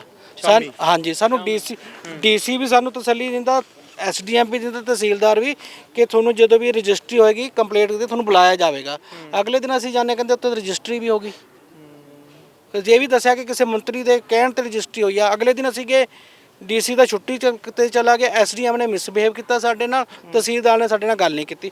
ਉਸ ਤੋਂ ਬਾਅਦ ਦੇਖੋ ਗੁਲਮੋਹਰ ਟਾਊਨਸ਼ਿਪ ਨੂੰ ਮੈਂ ਕਿੰਨੀ ਆਰਟੀਆਂ ਪਾ ਰਿਹਾ। ਆਹ ਦੇਖੋ ਜੀ, ਕਿੰਨੀ ਆਰਟੀਆਂ ਪਾ ਰਹੇ ਇਹਨਾਂ ਨੂੰ ਕਿ ਇਹ ਪਲਾਟ ਵਿਕਿਆ, ਸਾਨੂੰ ਇਹਦੇ ਕਾਗਜ਼ ਦਿਓ ਕਿੱਦਾਂ ਵਿਕਿਆ, ਕਿਉਂਕਿ ਇਹ ਗਵਰਨਮੈਂਟ ਨੇ ਸਸਤੇ ਪਲਾਟ ਦਿੱਤੇ ਸੀਗੇ। ਆਹ ਦੇਖੋ ਆਰਟੀਆਂ ਦਾ ਕੋਈ ਜਵਾਬ ਹੀ ਨਹੀਂ, ਬਸ ਕਹਿ ਦਿੰਦੇ ਕਿ ਤੁਸੀਂ ਥਰਡ ਪਾਰਟੀ ਹੋ। ਦੱਸੋ ਅਸੀਂ ਕਾਹਦੀ ਥਰਡ ਪਾਰਟੀ ਆ? ਸਾਡੇ ਤਾਂ ਉਰੇ ਕੇਸ ਚੱਲ ਰਿਹਾ, ਇੰਨੀ ਆਰਟੀ ਹੈ ਜੀ, ਇੰਨੀ ਆਰਟੀ ਦਾ ਕੋਈ ਜਵਾਬ ਨਹੀਂ। ਸੋ ਇਹ ਹਾਲਾਤ ਹੈਗੇ ਨੇ। ਹਾਲਾਂਕਿ ਜਦੋਂ ਸ਼ਾਇਦ ਇੱਕ ਸਵਾਲ ਜ਼ਿਹਨ 'ਚ ਆ ਗਿਆ ਮੇਰੇ, ਕੀ ਲੱਗਦਾ ਵੀ ਮਾਨ ਸਰਕਾਰ ਨੇ ਕਾਰਵਾਈ ਕੀਤੀ ਹੈ, ਅਰੋੜਾ ਨੂੰ ਗ੍ਰਿਫਤਾਰ ਕੀਤਾ ਹੈ, ਕੋਈ ਲੱਗਦੀ ਹੈ ਇਨਸਾਫ ਦੀ ਆਸ? ਦੇਖੋ ਜੀ, ਮਾਨ ਸਾਹਿਬ ਨੂੰ ਦਿਲੋਂ ਸਲੂਟ ਆ ਜੀ। ਅਸੀਂ ਆਪ ਜਦੋਂ ਇਲੈਕਸ਼ਨ ਹੋਏ ਆ ਅਸੀਂ ਆਪ ਪਾਰਟੀ ਨਾਲ ਖੜੇ ਹੋਏ ਸੀ, ਸਾਨੂੰ ਉਮੀਦ ਸੀ, ਬਾਕੀ ਤਾਂ ਅਸੀਂ ਸਾਰਾ ਕੁਝ ਦੇਖ ਲਿਆ ਸੀਗਾ। ਸਾਡੇ ਵਰਕਰ ਨੇ ਕਿਹਾ ਸੀ ਆਪ ਤਾਂ ਵੋਟ ਪਾਣੀ ਕਮ ਸੇ ਕਮ ਆਪਣੇ 10 ਅੱਗੇ ਰਿਸ਼ਤੇਦਾਰਾਂ ਦੀ ਵੋਟਾਂ ਪਾਵਾਂਗੇ। ਉਹ ਸਾਨੂੰ ਇੱਕ ਆਪਣੇ ਸਤਨਾਮ ਦਾਊ ਜੀ ਵਿਚਾਰੇ ਬਹੁਤ ਅੱਛੇ ਬੰਦੇ ਮਿਲੇ ਆ ਔਰ ਮਾਨ ਸਾਹਿਬ ਦੀ ਜੋ ਵੀ ਅਸੀਂ ਕਾਰਵਾਈ ਉਹਦੇ ਰਿਜ਼ਲਟ ਆਣੇ ਸ਼ੁਰੂ ਹੋ ਗਏ ਨੇ। ਪਰ ਮੈਂ ਉਹਨਾਂ ਦਾ ਇੱਕ ਗੱਲ ਪਛਾਣਨਾ ਚਾਹੁੰਦਾ ਕਿ ਅਸਲੀ ਜਿਹੜੀ ਕੰਪਲੇਂਟਾਂ ਉੱਤੇ ਕਾਰਵਾਈ ਕਿਉਂ ਨਹੀਂ ਹੋਈ। ਮੇਰੇ ਮਾਧਿਅਮ ਜਾਵੇਂ ਉਹਨਾਂ ਕੋਲ। ਅੱਛਾ, ਕੀ ਲੱਗਦਾ ਹੈ ਅਪੀਲ ਕਰੋਗੇ ਮੁੱਖ ਮੰਤਰੀ ਨੂੰ ਵੀ ਹੋ ਸਕਦਾ ਹੈ ਕੁਝ ਹਿੰਮਤ ਕਰਕੇ ਜੇ ਦੁਬਾਰਾ ਸ਼ੁਰੂ ਹੋ ਸਕੇ ਫੈਕਟਰੀ ਤਾਂ ਜੀ ਹੁਣ ਕੀ ਸ਼ੁਰੂ ਹੋਣੀ ਆ? ਇਹ ਤਾਂ ਜਦੋਂ ਨੱਠ ਕੇ ਵੇਚ ਗਿਆ ਕਿ ਇਹਨਾਂ ਕਮ ਸੇ ਕਮ ਇਹ ਗਰੀਬਾਂ ਨੂੰ ਜੋ ਆ ਇਨਸਾਫ ਤਾਂ ਮਿਲੇ, ਇਹਨਾਂ ਨੂੰ ਕਮ ਸੇ ਘੱਟ 58 ਸਾਲ ਦੇ ਪੈਸੇ ਤਾਂ ਦੇਣੇ ਚਾਹੀਦੇ ਆ ਜੀ। ਜਾਂ ਸਰਕਾਰ ਕੋਈ ਨਵਾਂ ਯੂਨਿਟ ਲਾਵੇ, ਕੋਈ ਇਦਾਂ ਦਾ ਨੌਕਰੀ ਦੇਵੇ ਜੀ। ਸੋ ਇਹੀ ਜਿੱਦਾਂ ਦੱਸ ਰਹੇ ਨੇ ਜੇਪੀ ਹੁਣੀ ਕਿ ਪਿਛਲੇ 4 ਸਾਲਾਂ ਤੋਂ ਗੱਲ ਕਰੀਏ ਆਪਾਂ, ਡੇਟ ਵੀ ਆ ਰਹੀ 8 ਮਈ 2000 ਦੀ ਗੱਲ ਹੈ ਜਦੋਂ ਜੀਸੀਟੀ ਬੰਦ ਹੁੰਦੀ ਹੈ ਤੇ 2000 ਤੋਂ 18 ਸਾਲ ਬਾਅਦ ਆ ਕੇ ਇਹ ਆਪਣਾ ਫਿਲਿਪਸ ਜਿਹੜਾ ਬੰਦ ਹੋ ਜਾਂਦੀ ਹੈ। ਕੁਛ ਨਹੀਂ ਇਹਨਾਂ ਕੋਲ ਹੈ ਕੀ ਹੈ, ਮੁਲਾਜ਼ਮਾਂ ਕੋਲ ਸਿਰਫ ਕਾਗਜ਼ਾਂ ਦੇ ਥੱਬੇ ਹੈਗੇ ਨੇ। ਇਹ ਕਾਗਜ਼ ਜ਼ਰੂਰ ਵੱਧਦੇ ਜਾ ਰਹੇ ਇਹਨਾਂ ਦੇ ਹੱਥ ਦੇ ਵਿੱਚ। ਕਿੱਥੇ ਵੀ ਚੱਲ ਜਾਓ, ਇੱਕ ਪ੍ਰਾਈਵੇਟ ਬਿਲਡਿੰਗ ਕੰਪਨੀ ਨੇ ਪਲਾਟ ਖਰੀਦ ਲਿਆ। ਇੱਕ ਵਾਰ ਫੇਰ ਕਹਾਂਗਾ ਪਲਾਟ ਤੁਸੀਂ ਦਿਖਾਓ, ਸ਼ਾਇਦ ਇੱਕ ਵਾਰ 'ਚ ਬੰਦਾ ਪੂਰੀ ਤਰ੍ਹਾਂ ਦੇਖ ਵੀ ਨਹੀਂ ਪਾਉਂਦਾ ਵੀ ਕਿੱਥੇ ਤੱਕ ਇਹਦੀ ਬਾਉਂਡਰੀ ਵਾਲ ਜਾਏਗੀ।